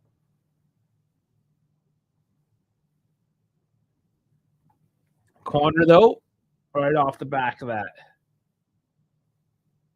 Another chance. Milik! Ooh. And there it is. Making good, wins the corner and taps that one in for a nice, cool goal number 2 up on the board. 2-0. Feeling a lot better now, guys. I don't know. How you feeling? I'm a lot more relaxed. Sit back, chill out, kick the feet back. This is good now, right? Second half, doing all right. And Frankie's got it. The milkman delivers. Saturday afternoon delivery. You know, I don't know. Usually ask for delivery on Sundays, but here he is Saturday jumping up. Where was the mark? No mark. Oh yeah, Sures was not tight, Tildo. Not at all. Makes good of it though. Taking a shot of tequila for Gatti's goal. Frank starts working at a liquor store. Now he's an alcoholic. All right, guys, stop celebrating. Wait for VAR. Not this. That one was clean. All right. My celebrations are getting so muted though because of these stupid VAR checks. Or when like Keane scores and he's just like, yeah, whatever, you know.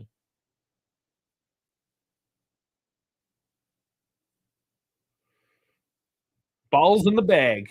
That one's saved for some charity auction, something or other that they do.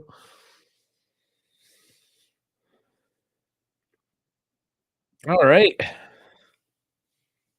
Play on. Milik feels like he's been around for so long, it's hard to believe he's only 28, 29. Well, and that's not young either, mind you, but yeah, Napoli had him when he was pretty young age, honestly. Would have been, yeah, 25-ish. Yeah, no, I know what you're saying. Yeah, because we recognize him a lot from being within the league. And he was still talked a lot about in the Juve world, even when he was in France. So it was like we were always talking about him.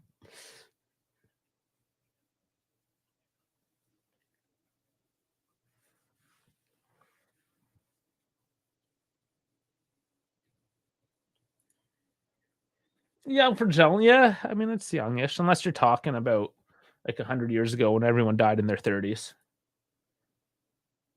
But these days, 30s, nice and spry.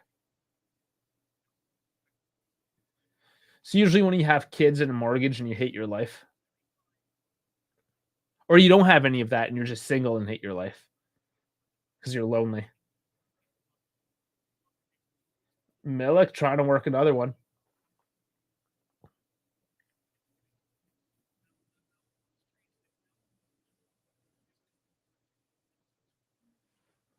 '30s aren't so bad, guys.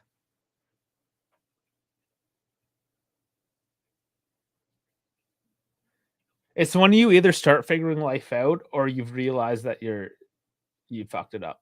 Or Keane, sorry, turns it with space, cuts. Oh, misses. Or I mean, he shot it, but it's like he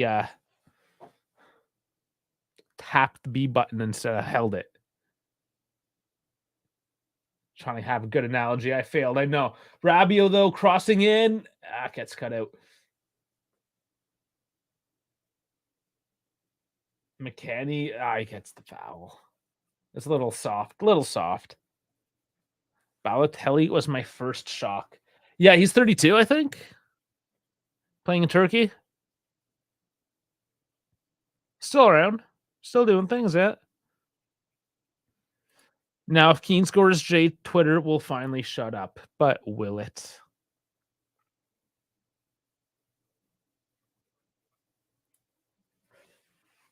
It would be nice, though. And Keane's first shot on that there. The offside was a beauty.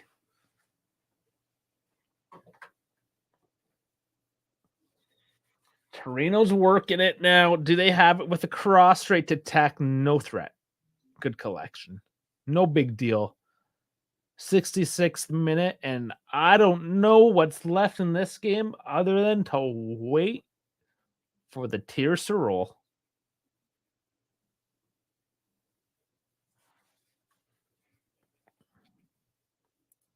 Bones is praying for a keen goal. He's on it now. Working it. Does he actually? That was a good little flick. Does he wins the corner? Holds his man off, takes a little flick to put the ball off Buddy's shins out of bounds and wins a corner. Those are those small little plays. Love it. Smart by Keane. Milik locking up for a second now.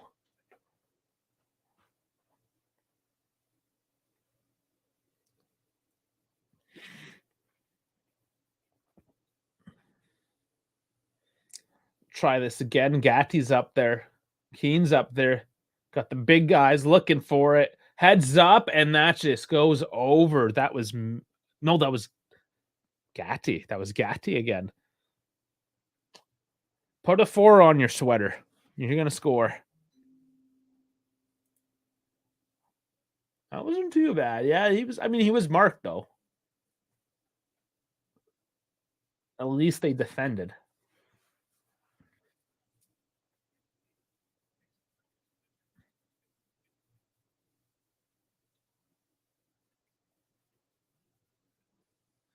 Torino, though, they do get it in a dangerous spot.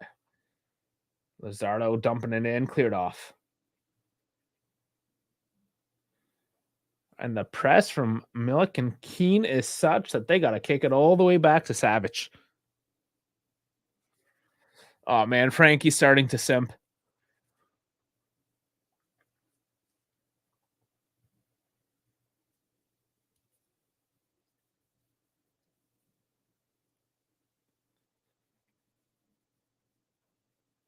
We'll get something going for your Gatti fanboys. Boyism. Your Gatti fanboyism. Should just have its own name that we got to make up.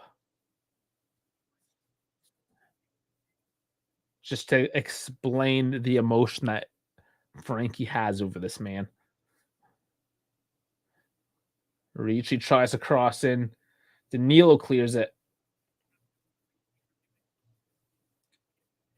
Ooh, Kostic takes a little flick on the heels there. He jumps around in pain, but he's okay.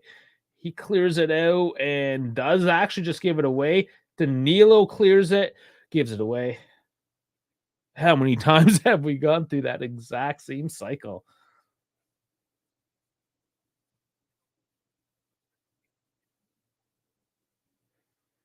'70th minute. Torino haven't found an opening. The biggest chance came in the first half. And that was a missed volley. They try to go long. Villanova has it on the right. He was the one with that chance in the first half. And an errant cross turns the ball over for a tech. Goal kick. My Gattino. Black and white hearts. Simping over to Gatti. Sanabria coming on finally. For a sec. So he's throwing it in, going for the attacking option today. Trying to make something of the last 20 minutes. Probably a good solid 5 added on to this one.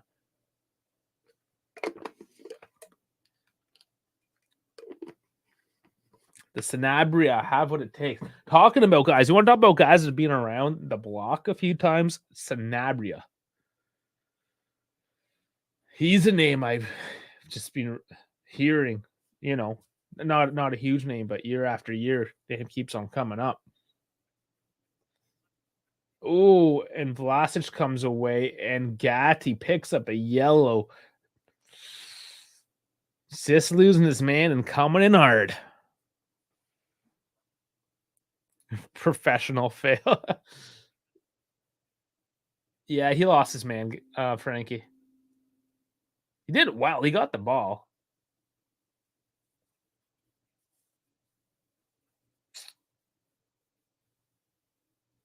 But he lost his man. So, you know. Rabiot's on his last yellow as well.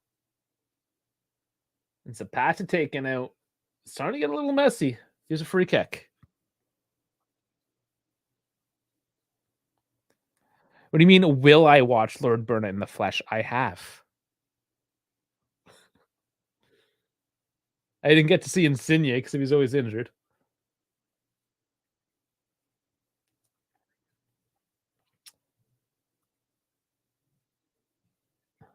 He was the best guy on the pitch, like by far. In terms of like technical skill and just pace and stamina.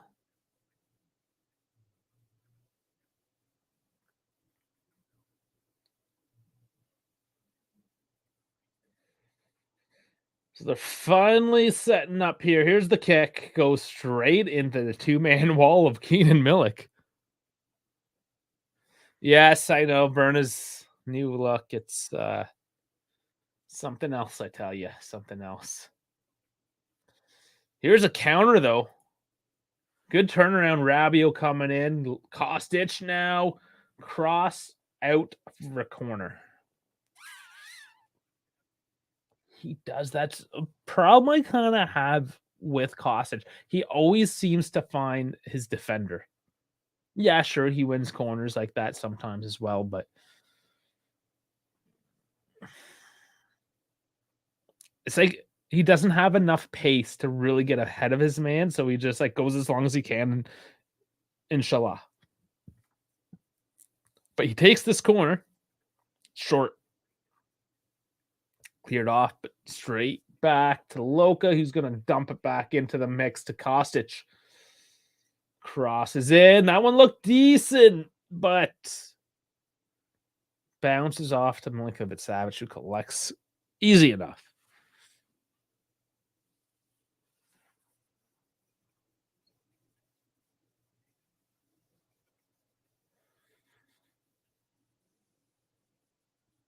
Crowd is singing. Most exciting part of the match right now is the curve of flags in full force. Ultras back in town. Golden ticket in place. They're back for good. Back for good. Cambiasso looks like he might be coming on soon. We'll see. He's got the penny off, so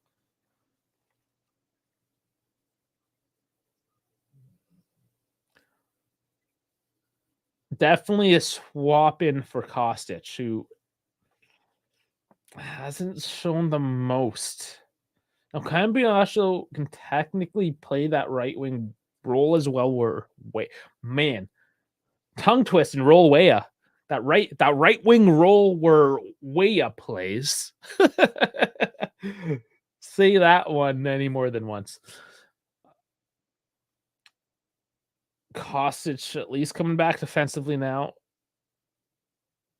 Little sloppy, mind you. Got to take that one away a little more clean. But alas. Kostic, I think, is making way. Here it is. Applauding to the crowd, and Cambiasso will make his debut to this game. His first Torino derby.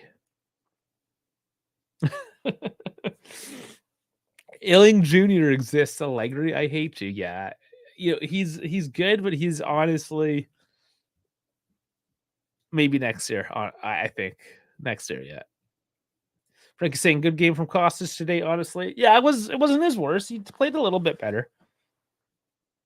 Also loves the sound of the crowd. Yeah, maybe I'll put it full volume again just to hear. Yeah. I don't know why I don't have it full volume. It's not like I feel like I'm just going to start yelling though, because it's too loud.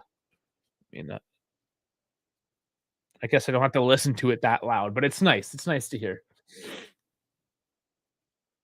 I could just play it at full volume when Dash is here as well, because who cares what Dash says? Just completely tune him out. 76 minutes.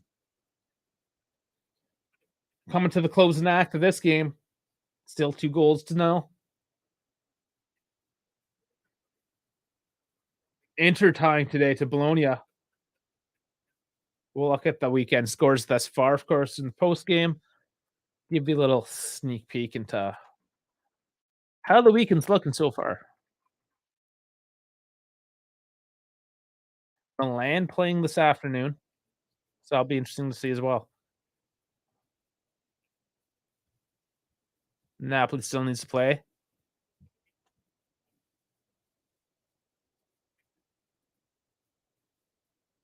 But they're keeping it tight one way or the other.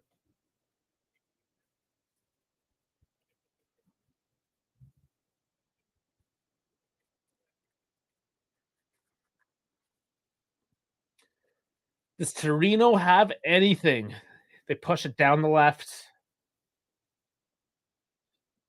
And no, there was nothing.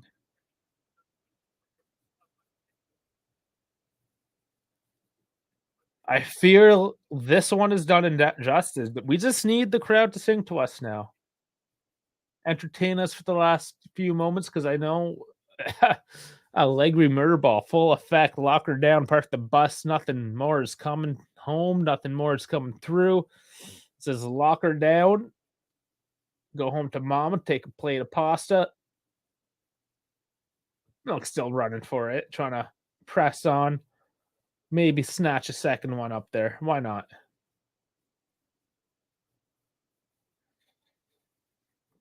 Cambiasso is on, though. Fresh legs running up and down the pitch.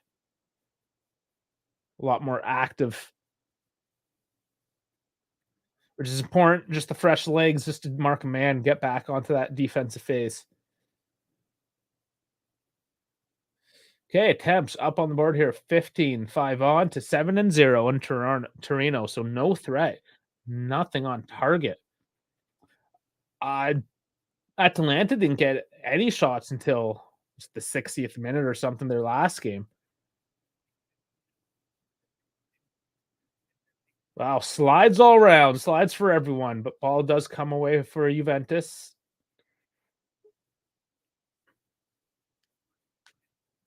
Cambiasso with it now. Springs it back. They're not forcing the play. Just holding some possession for the time being. Letting the seconds tick away.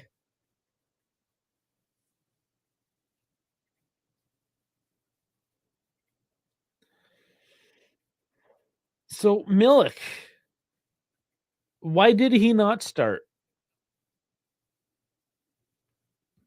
Do we see Yildiz coming for the final few? What do you guys think?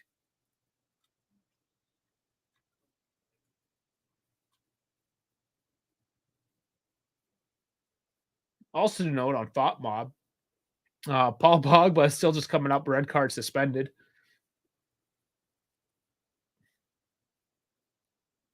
So still 3 more substitutions, right?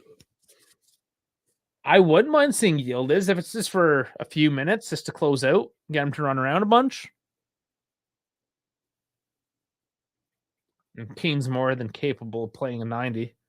That's no big deal. Got Hans.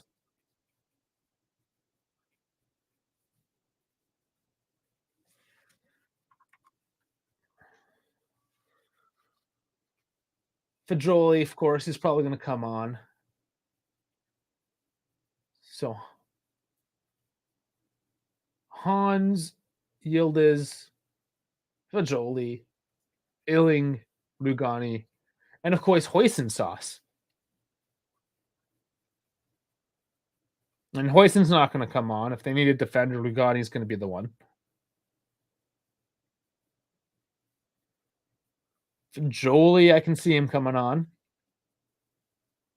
So there's 3. So Yildiz and Elling with Fajoli. Those are my 3. That's what I'm going with.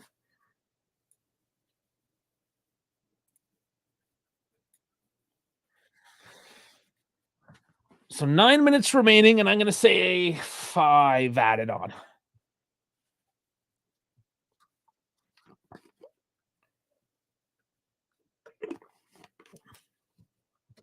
Sanabria locked down. Danilo says not today. Turns him away, and here comes probably a muted counterattack. Let's see what they do with it. Locatelli up on the left right now.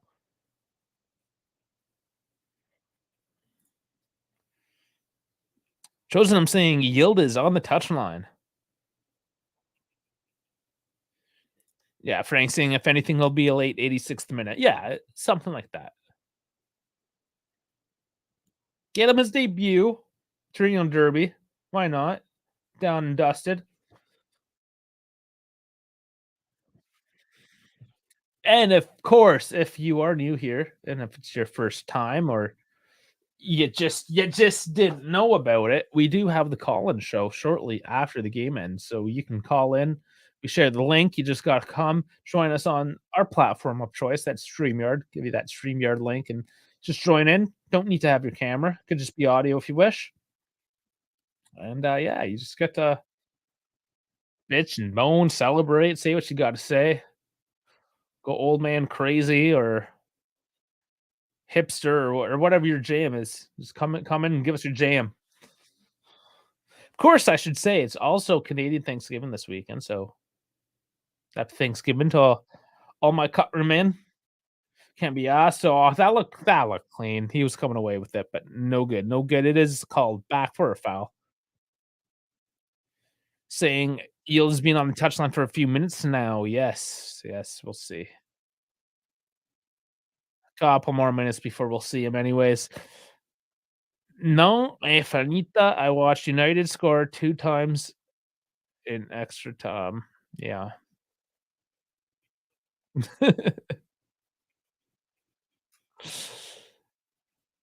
Vote saying, "Oh, they will give you their jam, Dave." Oh, well, I'm a big jam fan. Some toast or a croissant. Actually, I can go for some of that right now. All I had was leftover samosas from last night, for brunch. So, I mean, not the best. Not the best. But I got a pizza dough rising. So Pellegrini coming in for Illich.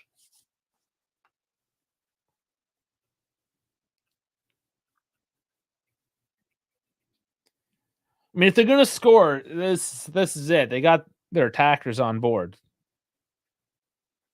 They want to score. They're not lying down allegedly. It hasn't seemed that way by the eye test here on the pitch, but Juric does want him to get one back here. Here's a long shot, and it was always going high.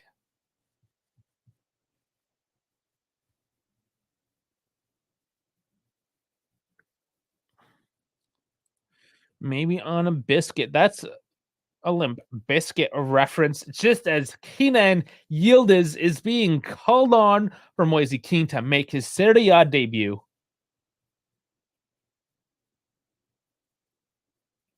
84 minutes and, well, I mean, when he actually comes on, he'll be into the 85th minute anyways. So, yeah, it gets a solid 5+.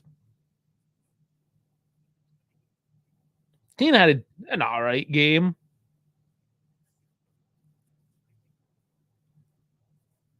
He worked hard, that's for sure. Definitely put his body into it. Made the defender sweat.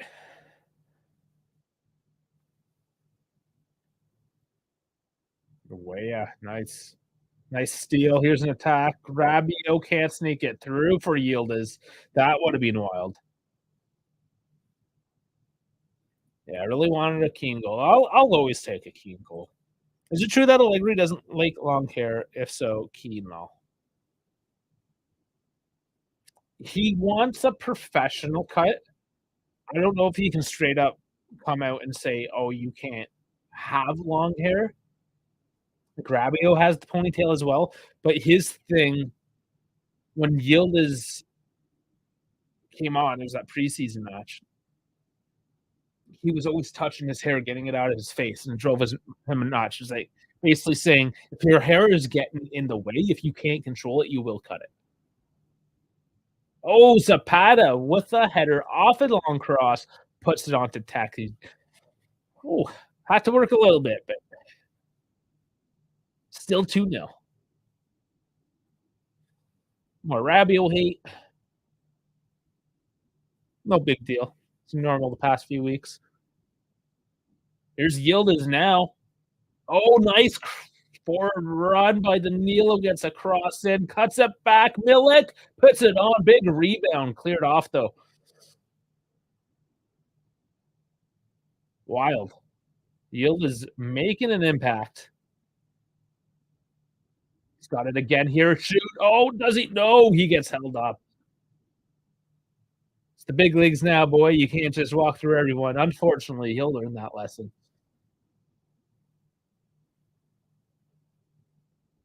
He wants to come on, make magic. Love it.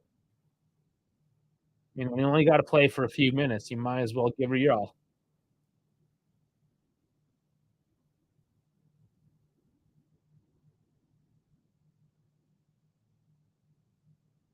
So Milik getting hate a couple matches ago. He's got now a start and coming off the bench, both with goals.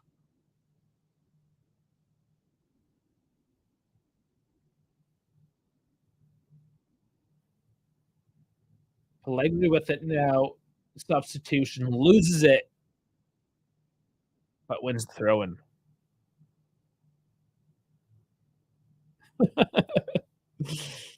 Yildiz in the cam reminds me of certain green-eyed magician. You like the green eyes, do you?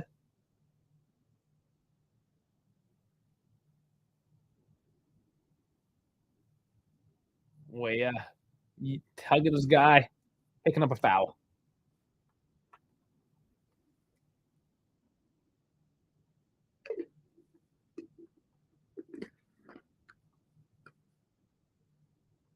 So no signs of Dash yet. Check my messages, maybe. Probably not, though. Oh, yeah, it just might be a bit longer. Here's the cross. Cleared off. Okay, he left at 1:30, but there's traffic. So, yeah, he'll be here for the post-game show, it looks like. There's the Dash live update. No, sorry, that was Tamizé cross into Sanabria. Going for the acrobatic option, puts it wide.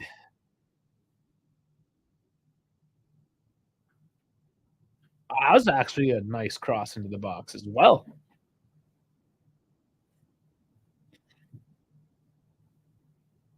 It looked pretty.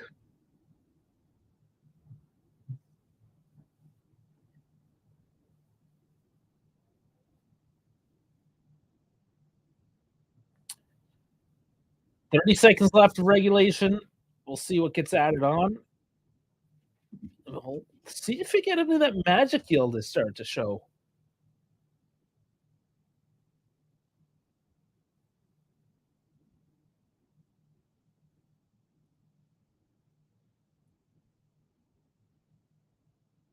There's still changes to be made here as well.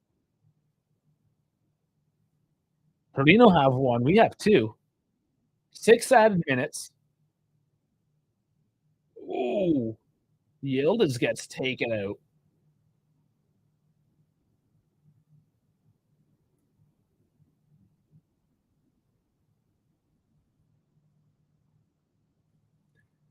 Torino still stifled way up Markin on the right wing. Cross. Bremer does enough. Zapata stifled. Rabiot. Cambiaso. It's a bit of space now. Yeah, they're just going to pass this one around, I believe. The try to overload on the right side. Just lighten the midfield and back line. Recontrol over on the right. Sorry, on Juve's right now. As they move it back up, Rabiot has it. Just creating some space as they put it back and forth between the flanks, taking their time. 5 minutes left.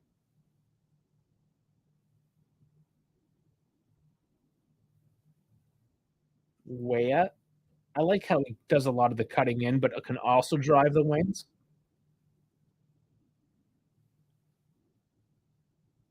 It shows them this is Quagliarella's goals.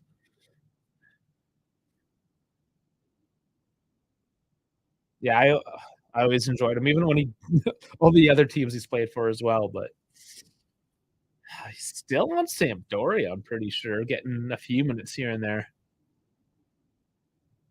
Did he hang up his boots yet? I know I checked last season. It's worth an update. Loca, bit of a crossover, still has it. Yield is with it at the top of the box. Steps over, looking for space. Cambiaso now. He steps in, goes for the shot, blocked off. Danilo fighting for it, wins it back. Just kicks it all the way back to Tech, killing all the time he can. Torino look absolutely gassed.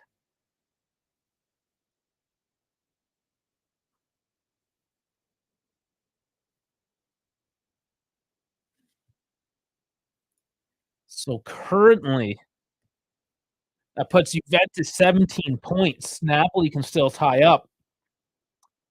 Milan with 18. Game to play at 2:45, an hour from now. Interlocking at 19 for the weekend.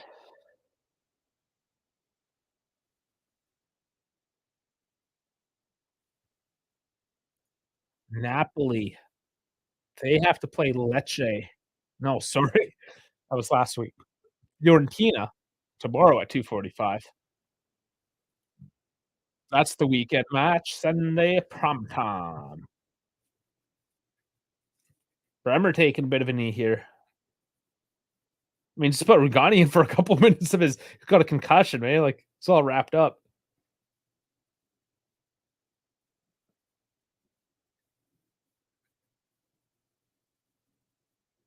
Oh, they're looking for a handball. Yeah, I'm not sure there's anything in that one. No way. No way. Let's see what they decide, though. That would be ridiculous if they call a handball on Bremer. He was launching. I mean, if anything, you can call a foul for launching off his back, but I mean, even then, no handball there. Play on. 2 more minutes.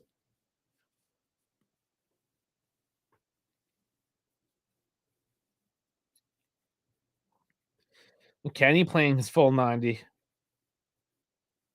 Doing well, still showing energy. Same as Weah. Chosen. I'm saying the flags are a sight to see. It is nice. That extra atmosphere. Ooh, ball drops into the Juve box, but just swept clear.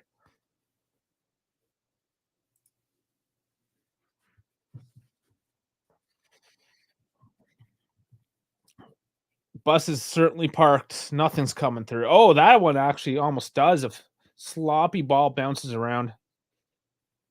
And there is a whistle. Okay, going Juve's direction. I'm also missing right now the F1 sprint race. I'll have to turn that on for the post-game show, maybe. Dash can come in and I'll just watch some F1. It's probably where David Ellie talk is right now. He's probably dual screening.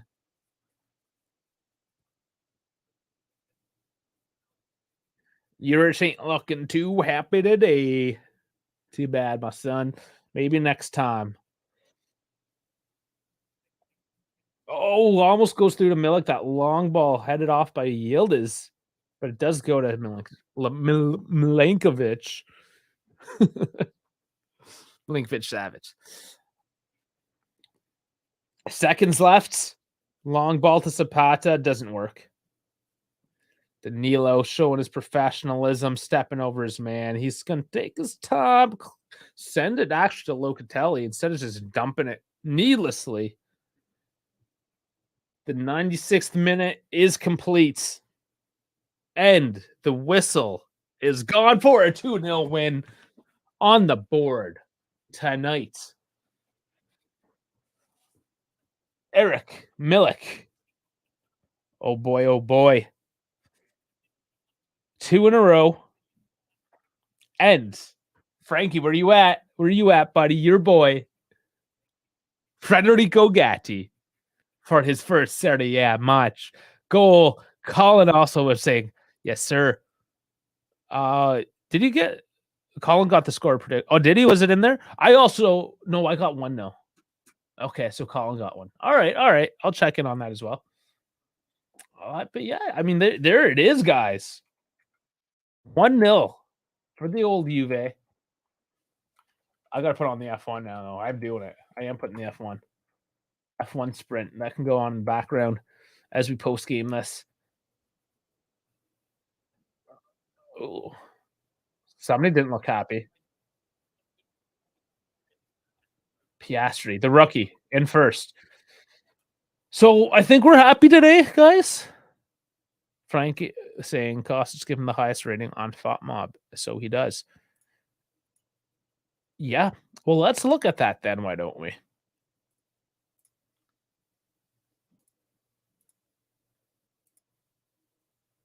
That's it. 8 point. I swear it just said 8.1. It says 8.2 now.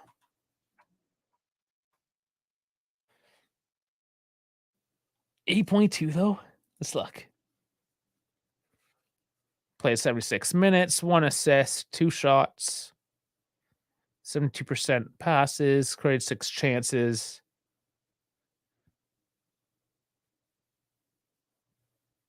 I don't know if they got an 8.2 out of that.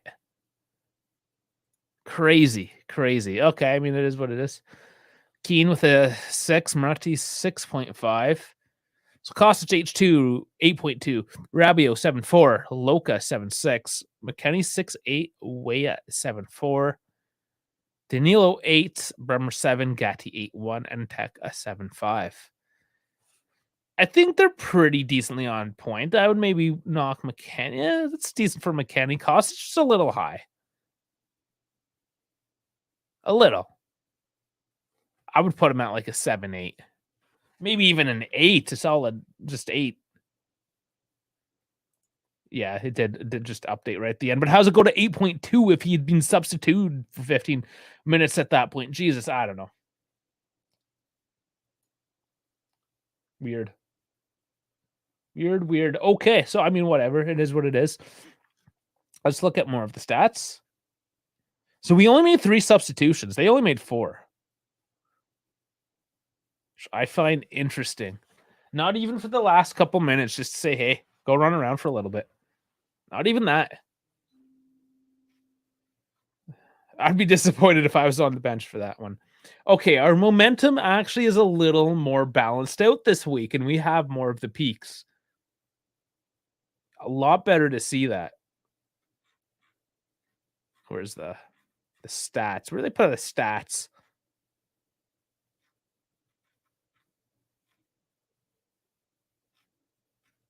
Am I an idiot? Do I not see the stats? Oh, man. There they are. Okay.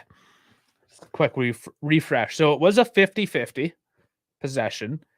XG were actually right on point, 2.02. They were at a 0.7. Total shots 17 to 10, so that's decent. 17 shots. On target 6. Could be better. Big chances 4-0. Big chances missed 2-0. Passes 348 at 82%, and they're 350 at 82%. So they passed a lot more in that second half. We at least split it up a bit. Fouls 10-8, corners 7-3. So yeah, a lot more corners. We usually don't overload on the corners like that either. But we pretty much won stat-wise overall. I mean, a couple minor toss-ups, but I guess you can say it's not like total domination, but we had it. We essentially had this game. Not the most exciting. It was a Legry ball. First half was atrocious. So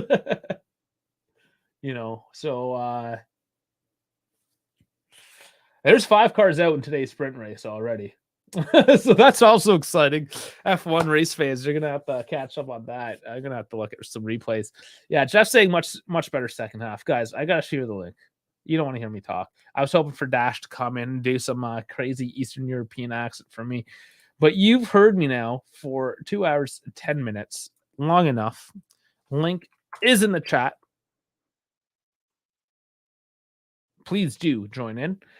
That's it. That's for the stats. I'm gonna get rid of that because they're boring. So Jeff with the X.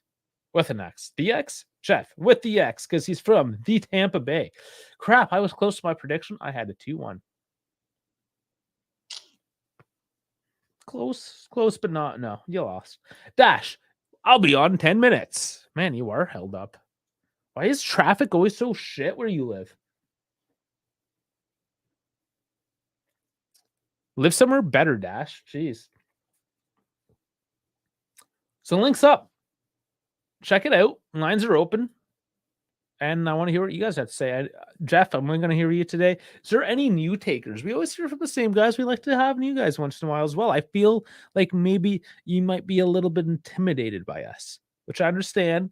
Some of you guys are aggressive. But they're all bark, no bite.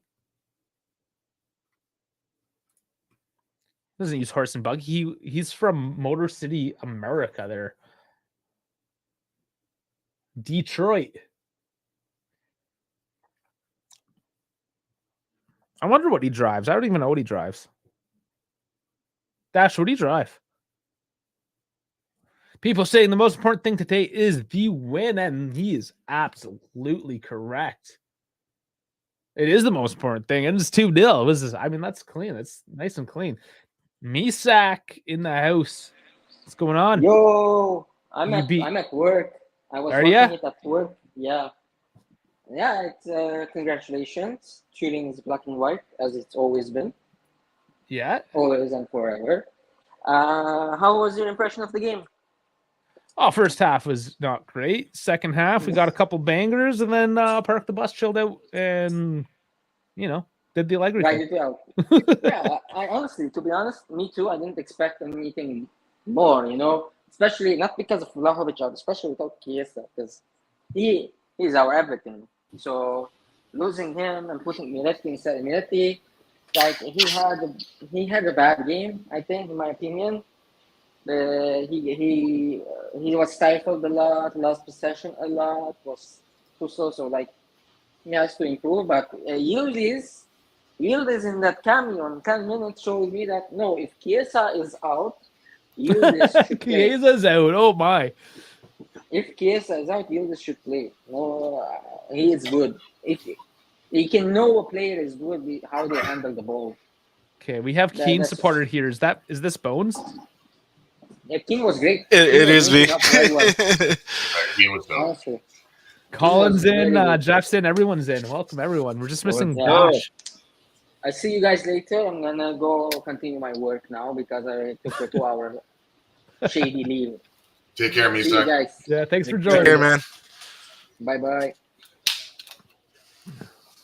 All right, Jeff, you're the next guy in the stream. What are your thoughts on the game? Oh, it was much better. Much better. I think I don't know if Allegri recognized that Torino was bad on the set pieces and probably why he put Kostic. I think due to that weakness that Torino had, I think Kostic was probably one of the best players on the 11. So yeah, I thought that's really what I looked into because both of the goals were set pieces.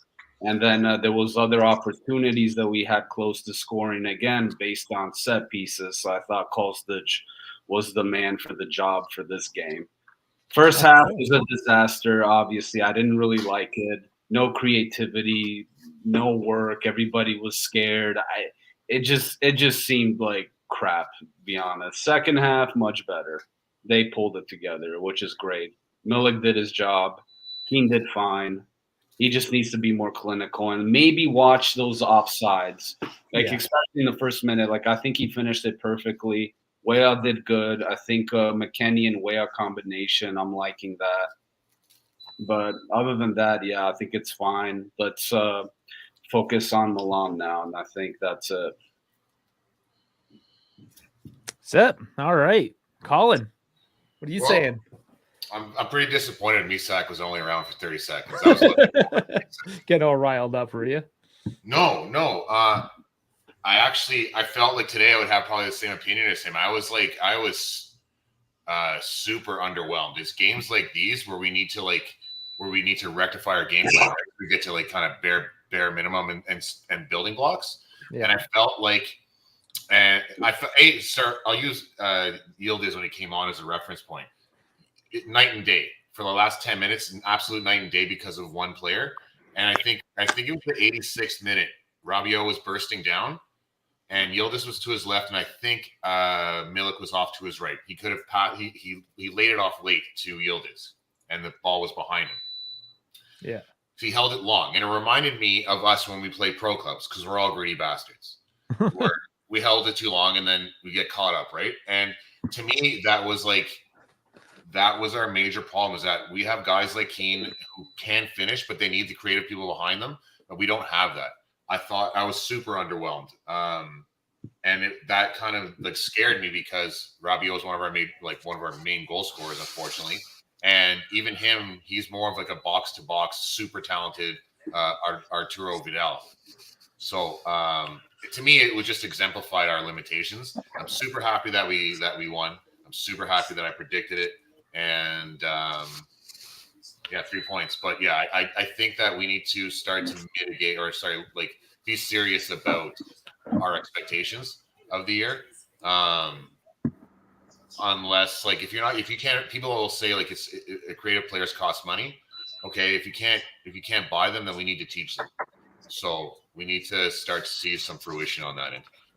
I wanted to add up on one thing about it to have like more serious expectations because there are some things that like Giuntoli and Allegri were saying regarding on like, oh, we're only as good as Atalanta or like Torino, and that we need to just only focus on the top four and we're dreaming too much. I just think that we're selling ourselves a little too short.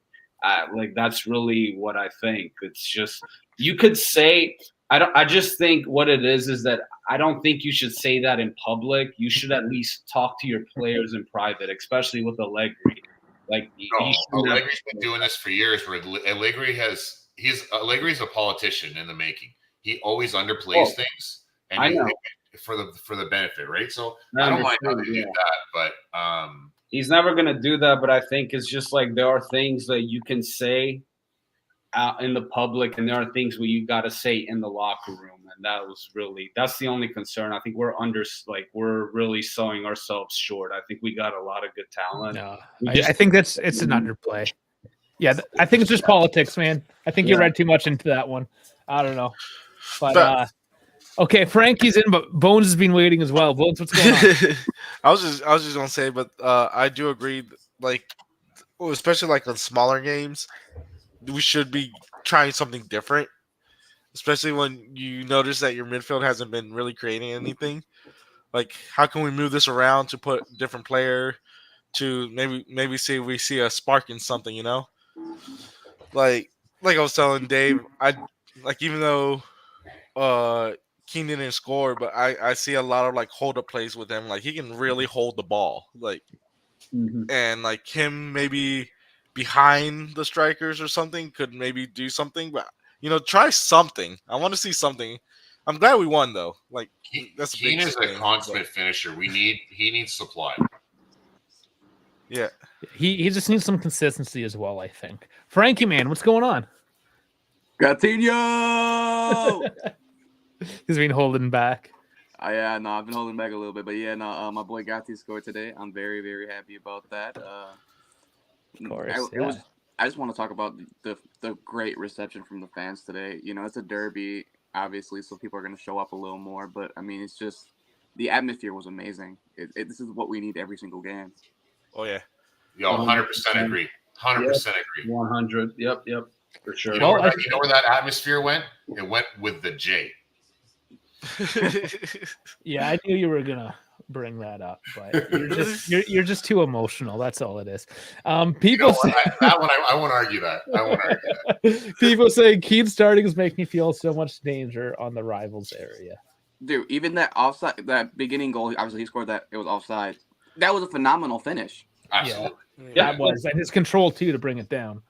Dude, For sure. even Oh, that that split. acrobatic Yo, that touch, split. he had that dude. His foot was like on where his head is, and bro was like, you know what? I'm gonna control that touch. Yeah. Dude's Yeah, not it even was, getting that. it was pretty wild. I waited for the replay to make sure I saw that correctly because it was like, no, he didn't do that. It makes you wonder what he could do with proper playing time. Yeah. Yeah, really, and because he's so young, right? You don't want to ruin him. You want him to play. So I don't know. Do we buy Berardi and go 4-3-3? And just like no, just start throwing Keen up there as a target man. You got Berardi and Chiesa on the wings. Yeah, but then what do you do with Dusan? Put him in J Sell him. Medical. You sell him? You put him in J Medical, man. He's already there. Well, then if you put Dusan on J Medical, then you just put Keen in there. So I guess that solves the problem. But I mean, Milik scoring too, though. Yeah, Milik, that's 2 goals, 2 games, bro. Not bad. I'm Off the sure bench, Frankie too. will have a name, but like I can't think. I'm willing to bet there's another player that's cheaper and younger than Berardi in the same mold. Maybe a Mexican player, Frankie. Right. Anyone? Waiting for a Mexican player, yeah. Uriel Antuna is probably the only guy I can think of right now who's been playing really good in the Mexican league. He plays for Cruz Azul. He's been dicing it up. Even maybe like a Luis Chavez to bring him in and put him on the. But he can play on both sides. Yeah, he's pretty good, younger than Berardi, I guess is what I'm saying. But yeah, he's pretty good. Yeah, Berardi's 28, 29. I don't think he should come to Juve now. It was years ago that we should have got him. And I'm super pro Berardi, so. Yeah, the age is a little bit of a concern. It's not horrible. Put like a 2 to 3 year contract on it, and it's decent. Max. But it would all depend on how much you're paying to get him as well. So that's interesting. We're going to hear more of it. The capital increases here. There is an official statement. So I know yesterday I didn't see an official one, but there was one this morning. So the money's there. However we use it, we'll see. The rumors are already starting. Bring in the other Milinkovic-Savic. Bring in the brother. I think we're waiting a couple years for Donnarumma, or at least next year, the very least. Oh no, I got a feeling Donnarumma's out the door this year, bro. I got a feeling he's out. Yeah, so like for next season, not at good. the earliest. Yeah.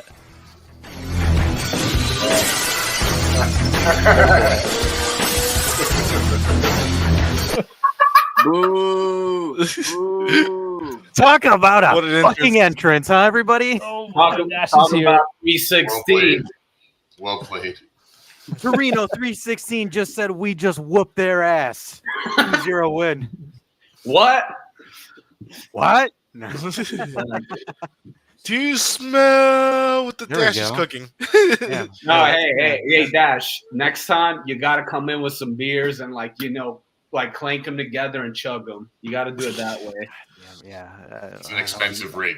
I don't know how you. Yeah, I was gonna say it's a very expensive PC that I do not want any of Yeah, that. spill all the fucking There we beer go. It was on kind of the funny. keyboards and shit. I had to. I didn't realize that the volume of the song was so low, so I played it, and then like I saw you guys pause, and then I just like cranked it up, and everyone's like, "Oh my god!" No, but Yeah, I literally thought like some like kitchen supplies were falling off. I'm like, what the? Yeah, first is like, what's going on? I'd like to draw attention to the fact that the mustache is gone. oh yeah. Thank God. Yeah. Welcome back to society. I don't know what is going on, but lately I've been seeing that like state trooper stash coming. Oh yeah, the 80s is back. Yeah, man. It's Kids all didn't over realize how ridiculous the 80s was. Like I'm looking at the super trooper stash again. It's what a it is. thing, man. Apostolic. It's a thing for some reason. I don't know why people I like don't know stashes. either. You know So, who needs a Jeff, stash? Deuce Jeff, can you buy a liter of cola? Yeah. Probably not. Colin definitely got that joke. It's a Super Troopers joke. guys. Boy, you got some pretty lips. You haven't look like you seen- can I suck haven't a seen it golf in a ball through a while, so, garden like, hose. I have to watch it again, but yeah. I'll be It's Already just they, classic. they, Is they just that's get a the liter of second one? cola, right? If I refer, that's the second one. That's where the one that were in Canada. I love what is Yeah, I it? think so. Yeah.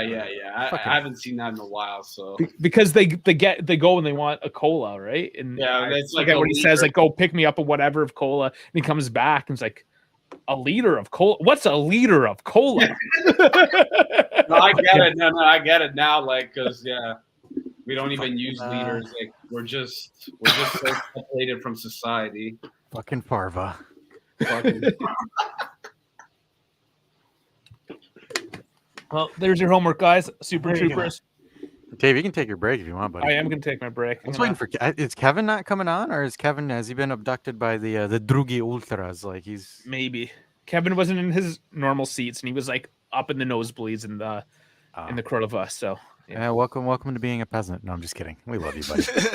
all right, I'll be back in a bit. Alrighty, well, They done stole my boy Kevin. They done stole him. they done stole him. Kevin's officially part of the Drugi. He's no longer turned giants. No, he's probably like kidnapped Yeah. or something like that. It's gonna be called the Drugi Giant or the Drugi Giant Drugi. It just sounds sexual, and I'm all for it. Yeah, that just doesn't sound right at all. Hey, yo, girl, you want this Drugi? I got you. Or hey, I gotta say it with Yeah, an the Eastern touch European of accent. Florida. The Yeah, Drugi. Hey, lady, you want to come in? I got the big Drugi for you. It's big, very Drugi. Hey, yo, mami, ¿quieres ese drugi?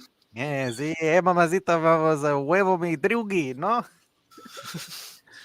It just sounds wrong. It I'm like, sounds terrible.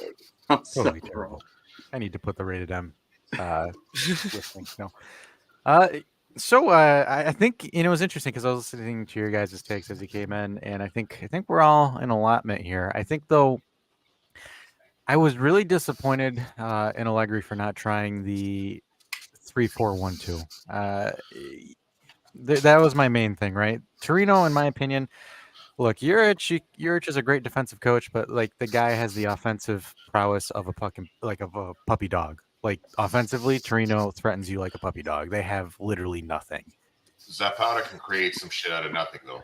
Yeah, but I mean, like as far as like a constant threat, right? Like they need set pieces. Like most of their game is dependent on the set piece. So my issue that I have is like this is one of those games you need to experiment. Like our midfield has the threatening factor of an infant toddler. That is how threatening our midfield is offensively. Yeah, It's the truth, right? And I remember I had a comment on when I did my Atalanta post where I said our midfield is terrible, and one of the guys is like, I can't argue it. Because like the thing is like I like the idea of starting McKennie and Weah on the pitch the same time. I didn't like their positioning. I think Weah should have been a center forward next to Keane. McKennie should have been a right wing back, and Monetti should have went deeper in the midfield. That 3-5-1-1 was absolutely stupid in my opinion. Because the one thing that I saw Weah and Keane connecting a lot. But at that point, I'm like, why not just put Weah as a center forward at that point? Because you essentially have fire and ice, right? Because like you have Weah that's the speedster, just straight speed, and then you have Keane that's the ice that can do a scissor kick in the air and make an absolute phenomenal touch. So you have those two interjecting or playing off of each other. That would give you a little bit more threateningness in the middle. But I don't. But do you think Allegri's that daring to be doing new shit? Because like we think of all this stuff, but I don't think Allegri is that daring. Like he better take shrooms, cocaine, or something, man, to give him some creative juices flowing. I don't know, but like maybe he knows something that I don't. But like looking at it from the eye test and my perspective, I'm kind of like, dude, that was a huge missed opportunity. I know like some folks are saying like with Yildiz playing in the hole. But like first half wise, if you're afraid to play Yildiz, you might as well play Weah as your center forward and throw McKennie as your right wing back. Because Moretti in that hole just bothers me because it's not there. Because the thing is like when you're building up from the back, and I'll throw up the tactical board, so it's easier for me to show you guys on the board than it is for me to talk it out because I'm just thinking of some stupid like lingo and shit, and everyone's like, "What the hell is this guy on?" So if you just bear with me for 1 second, my guys. But when we're looking at it here, so I'm gonna delete this whole shenanigans here. So we're gonna start fresh. Okay, so obviously you have your tech. You have Bremer and Danilo and Gatti. Don't mind the numbers. We're just gonna use these pegs just for the idea here. So what he did was he threw Kostic over here. You have Rabiot over here. You have Loca right there. And then you have it was McKennie and then Weah. And then here you have Moretti, and then you have Keane.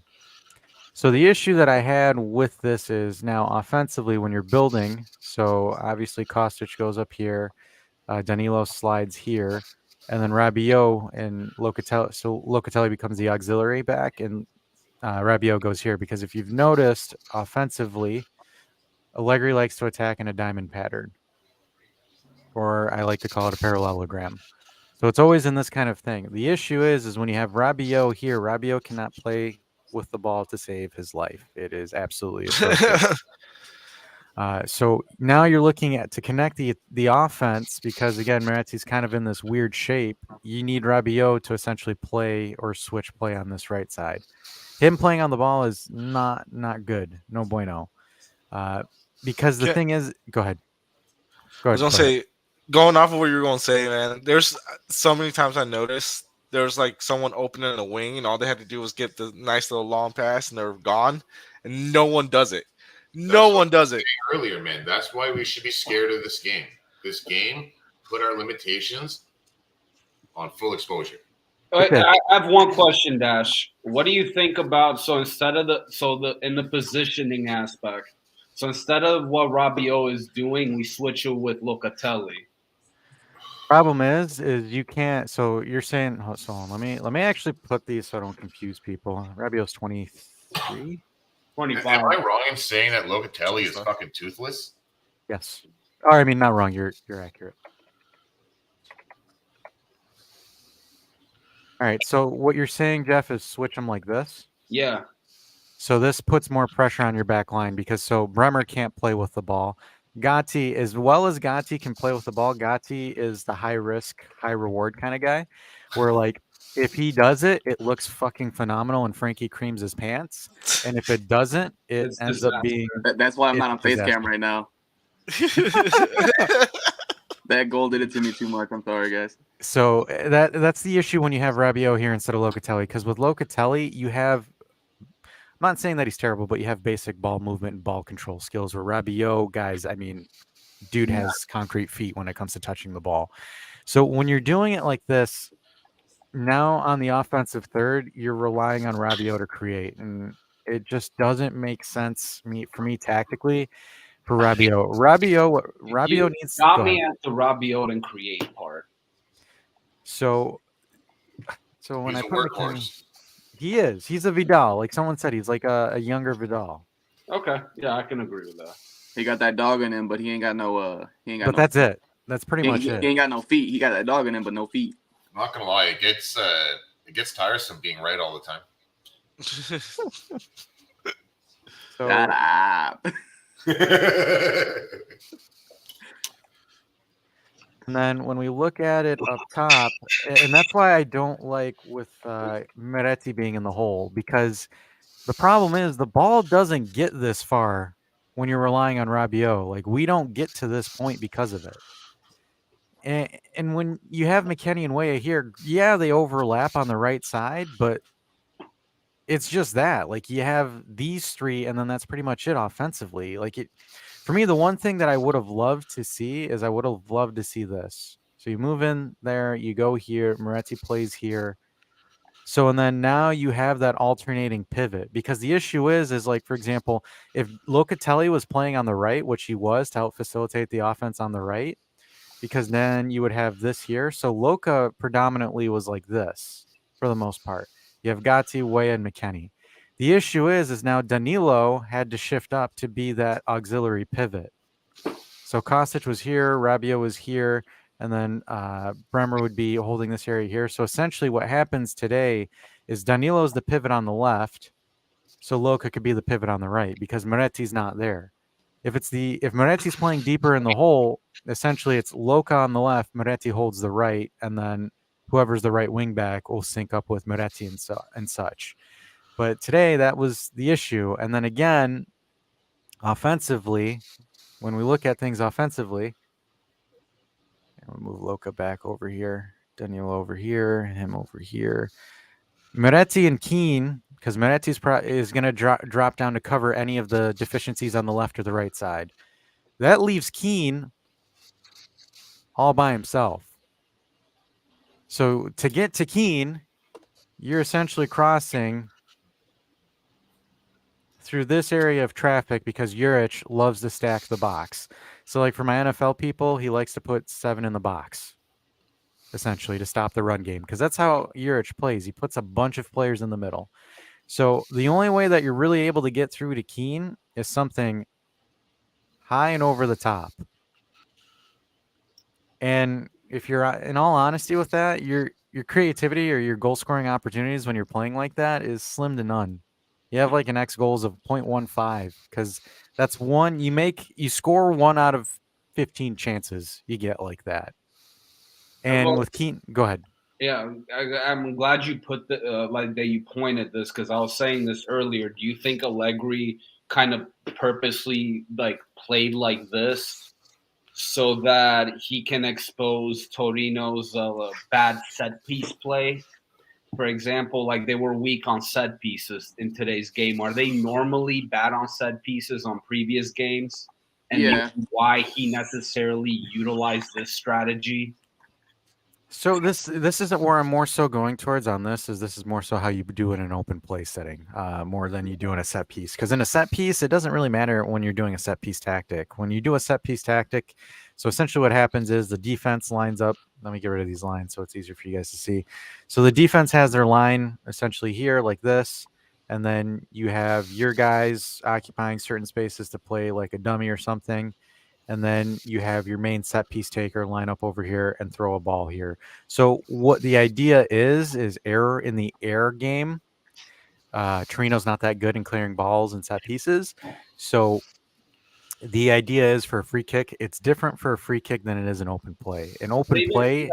And even in the open play, though, like I feel like Vanya Milinkovic-Savic was very exposed on those type of plays where Kostic would cross the ball in the air, and Vanya wasn't able to clear it out properly. And do you think Allegri maybe might have like noticed that and like try to use this game plan prior to the game? It's possible. Mm-hmm. It's possible, but there's also some things that like we saw that it's just kind of like, I mean, obviously, go ahead. We cut them through the middle a number of times. We just did not have the finishing prowess in those instances. So I agree with the assessment, but I do want to say that we were able to make a lot of penetration through the middle. Mm-hmm. And that's a first, right? Because normally that's one of the things that I've been saying for a while is that we just don't look very threatening in the middle. Yeah. And this is one of those things where you kind of get that foothold. And I really do think, and for me, I thought it was a huge missed opportunity that we didn't do this at all when we played today as a formation. Like, I really think that was a missed opportunity. Because in my opinion, when you're pivoting like this, when you have Moretti, because Weah and Keane have a very good control of the ball and very good offensive positioning, I just thought that these two would be so dynamic off each other. And then, like, for example, you'd have Keane overlapping here as well, Weah over here. And then, yeah, I don't know. Maybe they know something more than I know, obviously, but I just thought that was a huge missed opportunity. Going off of what you're saying too, I feel like I said, Keane's holding play has been phenomenal. Like he gets it and they don't take it from him. Yeah, and with Weah's speed, like running right past Keane, he could probably lay it off to him easily. Yeah, and look, Keane doesn't get a sore back for holding up defenders, but that's just me being petty. But uh, I just, I just thought that this would be something that Allegri would experiment at some point because I believe he did that. But oops, I do think though that Allegri, when he brought up Keane, I think the his whole purpose of bringing him was to make him play him as a wing back. I don't disagree with you though. I don't necessarily disagree with you at all. I wouldn't mind seeing that and trying something new. Obviously, I'm always open to new ideas because what we're doing now isn't really that effective. this was another thing that we saw right towards the end of the game, but it wasn't McKennie. It was what Milik. I think Milk's 14. Is he 14? I think so. Yeah. Because Milik and Yildiz are doing the two up top there. Because I thought he was playing Yildiz in the hole, but I'm trying to remember who we got subbed because I was driving during Keane the got last subbed like 10 out. minutes. Keane got subbed out. You remember for who? Yildiz. Keane was the Yildiz. one who got subbed out for Yildiz. And then how's did Fajoli come in at all? No. No. Why do I feel like I have an extra player? Fajoli should have been starting today ahead of Moretti. He has more incisive. You switch Moretti with Yildiz when it was Keane instead of. Okay, there we go. I'm like sitting there, I'm like, why am I having a brain fart? Whoops. Oh, this is another formation that I kind of wanted to see get experimented because I saw it in training where it got experimented, where you have it more so like this, because this forces Locatelli to play in his more natural position as a double pivot, and Rabiot is naturally a pivot more than he is anything else. And then your trequartista, which would be either Yildiz or whoever, but this was something that I was kind of hoping to see, right? Because, oops. The way that you play it like this, so you would have Allegri's diamond per se here, and then you'd have so he would open up a little bit here, he would follow up here, and then you'd have Allegri's second diamond. Because the rule of thumb that I want to teach you guys when you're watching Allegri ball this season is he likes his diamond play, his parallelograms or his play in diamonds.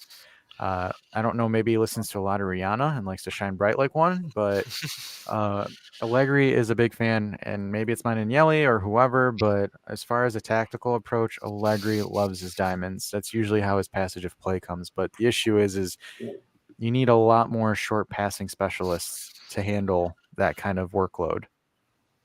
So Rabiot? I don't know. So like Anatoly, it's again 4-1-2-1-2. It's pretty much it's a diamond lineup, right? So it's one of these old school ones. I think it's a 4. So Loca's here. It's kind of like this. He also gets corrected on his number. Cool. To be honest with you, I barely see him play that much. That's why I forget his number. So 34 was the one that you came up with. Usually the youngsters have something obnoxious like 34. So you just made it up and hope nobody would notice. Yeah. The only issue with doing something like this is where do you put Danilo in this, right? Because right back. You can't put him at right back. I know. You'd have to sacrifice either Bremer or Gatti. No, for this. I know he couldn't. So Sacrifice Bremer. So you would have to put this, because Bremer can't play in a back four effectively. What if you put Gatti as a CDM? Well, I also think with this formation we need explosive fullbacks, like fullbacks. Well, you do with Weah. I mean, you have that. Weah can be done, and maybe Cambiaso. That's a lot of space to cover for the fullbacks. I agree. I agree. That's what I'm saying. I think that is a very fullback centric formation, is what I'm trying to say. The issue that lies in with this formation is going to be this area here. These guys. Look, these two cannot be in the midfield at the same time. They step on each other's toes. McKennie and Rabiot cannot play together in a midfield. They can play one for the other, but I really, that's actually a good one. Illing, I forgot Illing's number. Anybody remember Illing's number?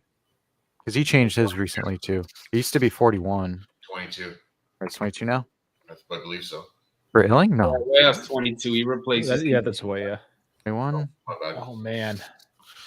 No, These youngsters always change their damn numbers. I think it's 17. I think it's 17. That sounds right because that was Costage's number last year. We're terrible content creators. We forget our numbers. We're fired. Professionals. Exactly. If we're playing fantasy, so if I was playing fantasy footy here, so what I would do is I would sell Dusan and buy Lukaku. No, I'm just kidding. Chill out. So- Chill out. So you would want to do this. I'm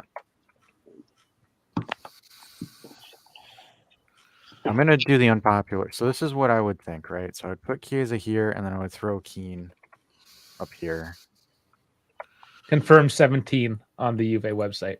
Cool. Yeah, no, I already Awesome. said this. Yeah, 17. So if we were to run something like this, and I would probably sacrifice McKennie for Jolie. So what you'd want to do in a formation like this that Anatoly suggested is you would have your dynamism with Illing and Weah, where they would be able to transition up and down. You would have your main. This is your main guy. This is the guy that gets the most touches besides Loka. So the ones that have the ball would be the ones that would be touching the ball the most. So like, for example, Locatelli would be touching the ball from this line all the way to here. This is where Loka is getting most of the touches. Chiesa, and this is where I think that's a little bit of a maturity issue with Chiesa, is Chiesa needs to be decisive and mature from this point on. And I don't mean mature as like Chiesa is like an idiot and he's an immature toddler, but like as far as decision making, anticipating plays, building plays. So for this to be really effective, Chiesa needs to really be the mastermind behind it. This would be essentially air quotes with the strongest players currently available. Can I make one objection? Go for it. Yeah, I just think that with Chiesa playing that position, I think he has his touches. He's got good dribbling capabilities, but like, I don't think he's much of a creator, like to be able to create play. That's my only concern with Chiesa. I think he's got a good shot. I think he can dribble past players. I think I'd rather sacrifice either Dusan or Keane and put in Chiesa and then put Fagioli in there.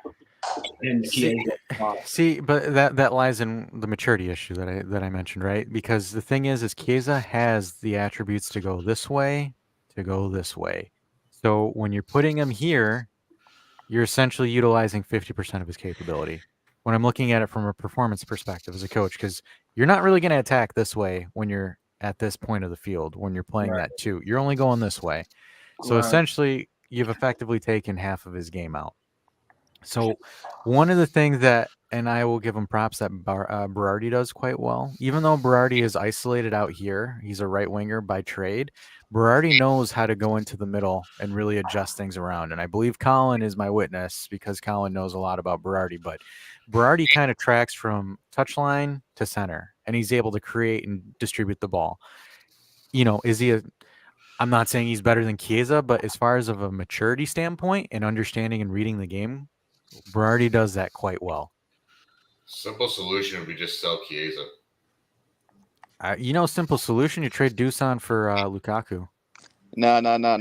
We bring in Santiago Jimenez. We steal him from Real Madrid. I would keep Dusan this year, have him do well enough, and then sell him for good money in the summer. Look, I mean, I know we're joking, but like Lukaku's actually doing really good for Roma right now. He's 3-5. I think it's more the system he's playing in. Hey, I'm just saying, at least Lukaku won't give us lower back soreness for missing a game. I don't know. Yeah. I don't know. He has injury. He's been injured in the past quite easily as well. So I'm just saying, look, that's the first time I've ever heard a player say that he can't play because his lower back is sore. Every I think serve our I know is tough. generation is weak. That's what it is. Like that to me, when I heard that was just wild. What, sciatica? Like, I mean, I play as a striker, and I've never had a back issue like that before, unless like I'm doing some extracurricular activities. which you never do. So Which you I never- never. Wait, where's Tex Girl? Where's Tex Girl? I wonder how the girls in Torino are like. I wonder. Ask Kevin. Kevin will know. Yeah, He'll answer that question. Because do they develop back problems? I don't know. It's like I just, to be honest, man, like as a former athlete, because I'm not a professional athlete or anything like that, that to me just surprises me, right? Like I can understand Chiesa with a hamstring because if you pop your hammy, you're screwed. Yeah. But like seriously, like lower back soreness. It's a little suspect, but did I explain it? Theory on this? What?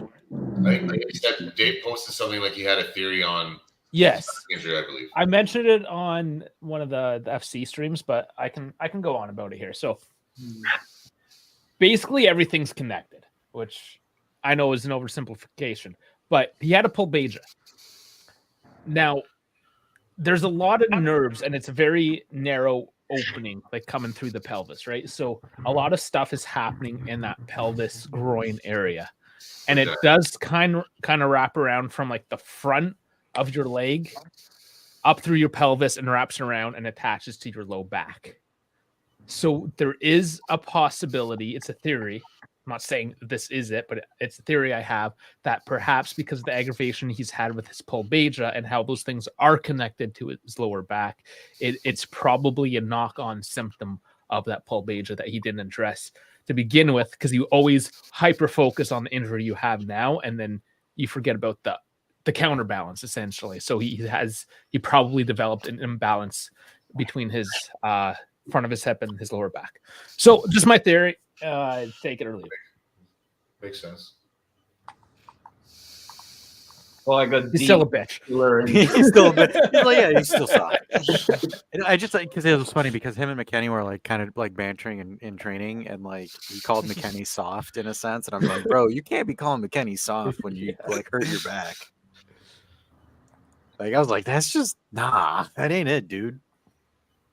I also have another weird theory.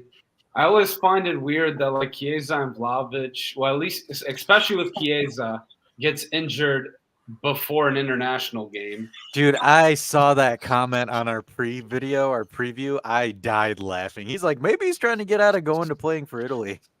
I'm starting to think that, which is fine. I don't care. Interesting. Unless he gets healthy for Italy, then it goes the other way. Hopefully not. Okay. Yeah, I guess if he gets healthy for Italy and then he comes back injured, then sell him. Sell him to Liverpool or somebody. Even though don't, because I love him. Okay, so Anatoly's saying Conte and Juve create similar triangles of play in front. The person with the ball always has two available players who can take the ball. Yeah. Yeah, that's a pretty standard, especially that era too, right? Like that was Barcelona, tiki-taka, and Madrid and all that. Triangles, passing triangles. It's moving away from that though. Who was it that posted that that thing on the Discord? I think it was probably me. The YouTube video with relationism and positional style of play. Yeah, that was me. Yeah, so it gets into that a little bit, right? How you can still play structured with the triangles, but then you can kind of go the other way and be more free flowing, which a lot of modern teams are exploring right now, right? But then that's the old way of playing too, though. Yeah, like it's a cycle. It always goes back. I don't mind the free flowing game, until the other teams start recognizing how you play, and then they find a weakness within the way you're playing. It was like the same thing even with Tiki Taka. To say everybody found out the way that Barcelona was playing, and then Mourinho exposed them. No matter what you do, there's always going to be a weakness. There's nothing impenetrable, right? 100%, yeah. Speaking of Mourinho, does he still have a job after this weekend? We'll see. Oh yeah. I did want to get your guys' thoughts on this. Is Thiago Motta the next super Italian coach? Yeah. He may be. He's on the right trajectory. In Motta we trust. I told my buddy this. I told him to watch out for Bologna because I think they're gonna cause some damage. Because I just remember everybody talking shit to us about drawing against Bologna. And I'm No, like, no, that team is not a joke. Make That- Bologna great again. Apparently. yeah, because I thought that was impressive. They went down 2-0 in the San Siro and came back and tied it. I also think that player Xerxes has got a lot of potential. Like he's pretty good. Oh, dude, he was snapping. He was dicing he's up that, really good. that Inter defense I like like nothing. Yeah, he's really, really good. But I like how the way only thing with the Thiago Motta formation is I think they're very, very like they're quite exposed on like defense. Like defending wise, they're not that good, but they can attack really well. So they're currently in 8th place right now. 2-5-1. So they just scrape by. But I think for a team like Bologna, who, I mean, previous seasons may not have even survived, not bad. I also have another wild take. I think Genoa might cause a problem with Milan. That game's about to start. Right? Yeah, Yeah. it starts in, I think Genoa's a sleeper. yeah, it starts right now actually. I think Alberto Gilardino is probably a pretty decent coach, solid coach. Yeah, I think Genoa is going to be a sleeper team. Like, Mhm. I'm not saying they're going to be like top 7 or top 8, but like 11th or 12th. Not a team I would like. Not a team I would underestimate either. Yeah, because they took Napoli to school. They just let Napoli get back in think, that game. This I think, year they shouldn't underestimate any team. 100%. I think for Genoa, I think they have that one player, Retegui. He's injured, I think, isn't he? Is he injured? Yeah. Uh, Yeah, because he was supposed to start for Italy. Berteghi and Immobile are both out. They have this one guy. What's his name? It's like Gunderson. I don't know. I can't really pronounce his name. I think Gunderson? yeah, he's not bad. That guy can ball. I got a little mini update. Jay Women just scored 87th minute against Milan. Beauty. Nice. Julia 1-0. Grosso. No, it was not Grosso. It was Ariana Caruso. Ah, Is she even playing? I don't who is she even playing? I just want to piss Dave off. Fuck you, Dash. I love Don't you, dish my ladies. Love my ladies. Oh, That is big. 88th minute, 1-0. 87th minute, 1-0 against the Milan women. Hopefully, and also, if Juve does play Genoa, we also have Malinowski that plays for that team. So Malinowski's usually got a pretty good track record against Juve. He is, yeah. Different team now, though. But yeah, I mean Zapata. He gave us a couple worries tonight, but They weren't honestly the Torino attacking line was really underwhelming, and they've been underwhelming for every game I've seen them play against Juve. So this is yeah, like well, they didn't have any. They ended with 0 shots. Yeah, they didn't. I mean, They were very underwhelming. So yeah. I'm not gonna lie. How many of you guys found it funny when Keane found out the goal was offside and he shoved the shit out of Weah? dude, I missed he was, that. bro. Oh, here, I got you. Bro, he did his gritty. I was like, okay, let's go. Keane back. Let's go. He hit the gritty. I got That's you. the only thing that would have made the stay perfect was the King goal. This show was fucking hilarious. He's like, all right, I got it. Turns around, looks at it. Huh? Fuck out of here. Oh, that's got to be a meme. That's got to be a meme. Oh, I'm downloading this. I'm 100% Yes. downloading this. Yeah. Sorry. He was This fucking- is- The way that he Absolutely shoved pissed. him. The way that he it's shoved him. like, fuck off. Yeah, there's definitely a voiceover to that. No, no. Oh, I got the perfect voiceover. No, I'm just kidding. Not a voiceover dash. As soon as he shoves him, just put Timmy. I guess you got to put the John Cena one, for the referees when you can't see them, when they can't see shit. Actually, that's a good one. I thought today's game was pretty evenly officiated, though. Yeah, no. Yeah. I mean, I'm happy we won, but holy hell. Like Yeah, if we play like this against Milan, we're getting clapped. Yeah. 100%. Yeah, for sure. Well, I don't know. We're watching Milan right now. At least Yeah, I am. depends. We got to see how Milan plays against Genoa. If they're having a shit show, I mean, No. Hey, we can't. No, like, unfortunately, I hate being this guy, but Milan has had our number for like the last 3-4 years. Like, it's just, It's I true. don't. They could lose 5-0, but somehow just magically turn up against us. Like, I don't know what the hell's going on. It's a matchup thing. That's what it is. Oh, they're looking good so far. I'm actually gonna turn that on. So yeah, I'm just nervous to see the new Milan signings. Honestly, against Juve, like Pulisic he's adapted really well. Same with Loftus-Cheek. Even Chukwueze's been adapting pretty well to the Serie A. The dudes, like they're scary guys. Yeah, that I have to agree with as well. Milan is, I believe I said it in the preview video. I said Milan's a more dangerous team than Inter, in my opinion, because they've got young, dynamic guys that are just absolutely wild. You Once they got get settled. you got guys that are just hungry. You have Pulisic and Frankie Loftus-Cheek. loves hungry man. Dude. They can't. Oh yeah, I was talking earlier about Bremer and Zapata, two big meaty men slapping meat against each other. You know. Whoa! Whoa! Pause. Wait a minute. No pause. No pause. No chill. I said what I said. I said what I stand by meant. what I said. I said it because I meant it.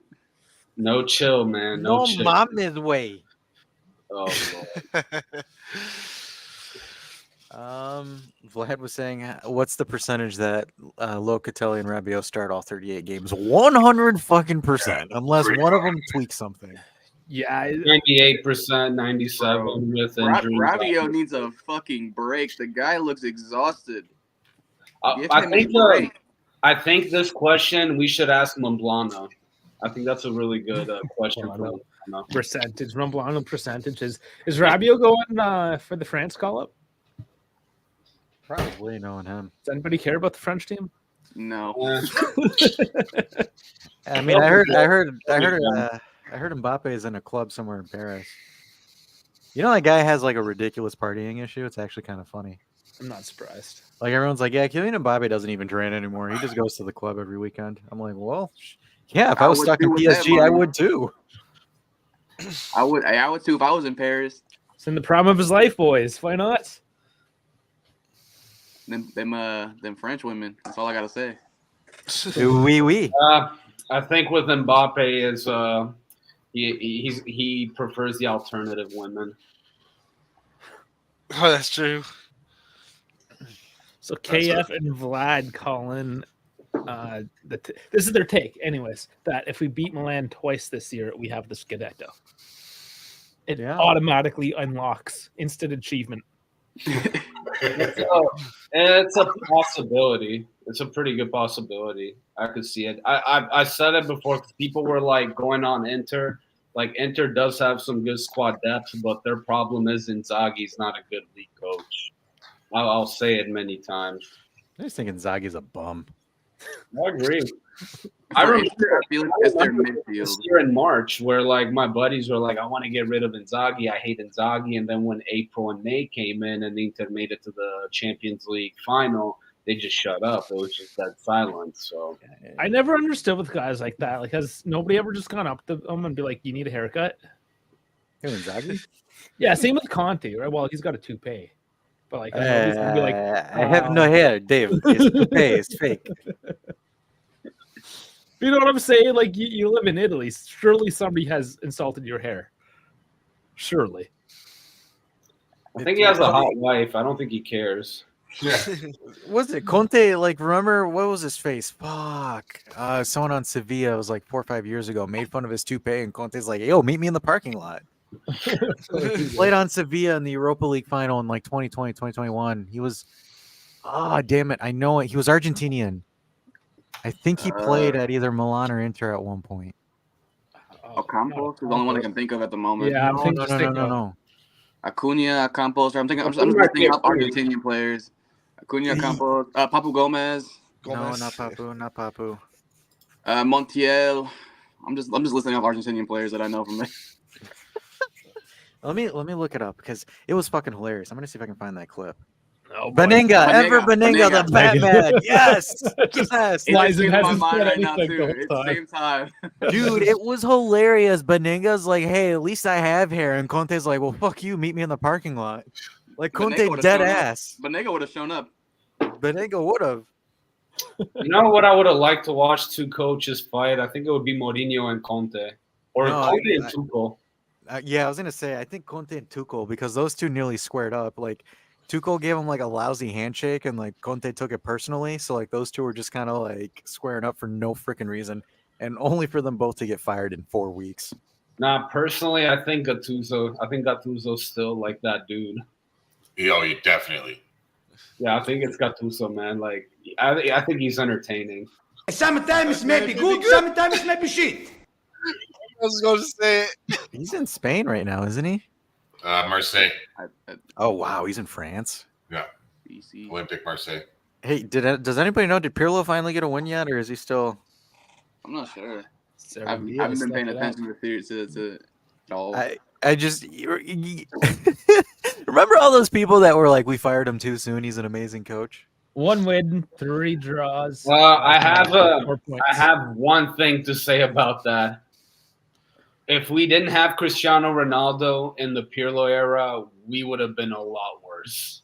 Oh, we I would would have been say 7th or 8th. 10th place max. I think that was the reason Ronaldo was like. I think that's the reason why Ronaldo's like, "Fuck this, I'm out." So it's official. Woman do Yeah, shit, fine. I'm out. 1-0. Hopefully, it's a sign of things to come. Yeah. Gallardino just got a yellow card.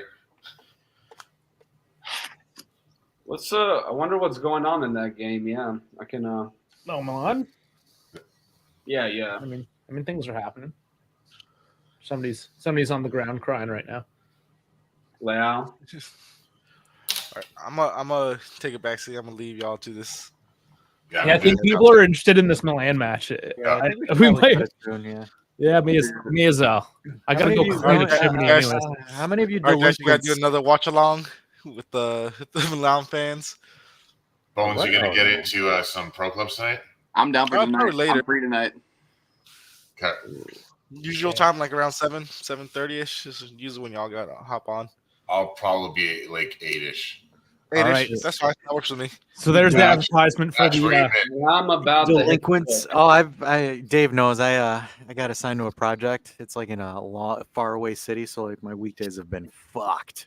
But today's not a weekday. Wow, you didn't say I wasn't gonna join today. Jeez, man. God damn. Colin's aggressive when it comes to the pro clubs. Colin's like, He is. he's like, you bring that ass here, boy. I'm He gonna need nerds them him left winger so shit hard. here. Colin's the Dragging, biggest man. I say you guys are gonna need to like help me stat pad so I can level up faster. Because you guys are what, mid 80s now? Yeah. Well, not everybody, but yeah.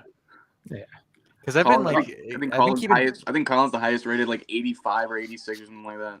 Colin, Depends it's on okay to go outside, buddy. Don't worry. You can put the pro clubs down. Go outside, get some sunlight, get some vitamin D.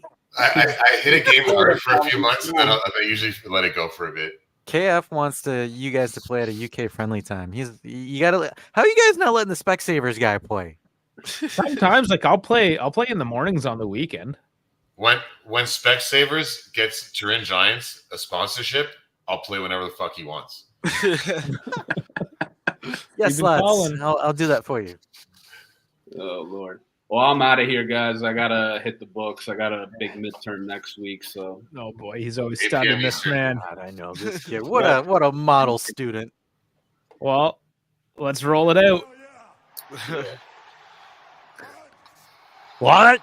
Oh, that's not That's the wrong one. what. I thought you did that on purpose. I thought he did that on purpose. No, you put it at the top of the list. That's how it works. That's what she said. Alrighty, so everybody, thanks for tuning in, and remember, guys, like, subscribe, follow, join the Discord, and always remember that we love you.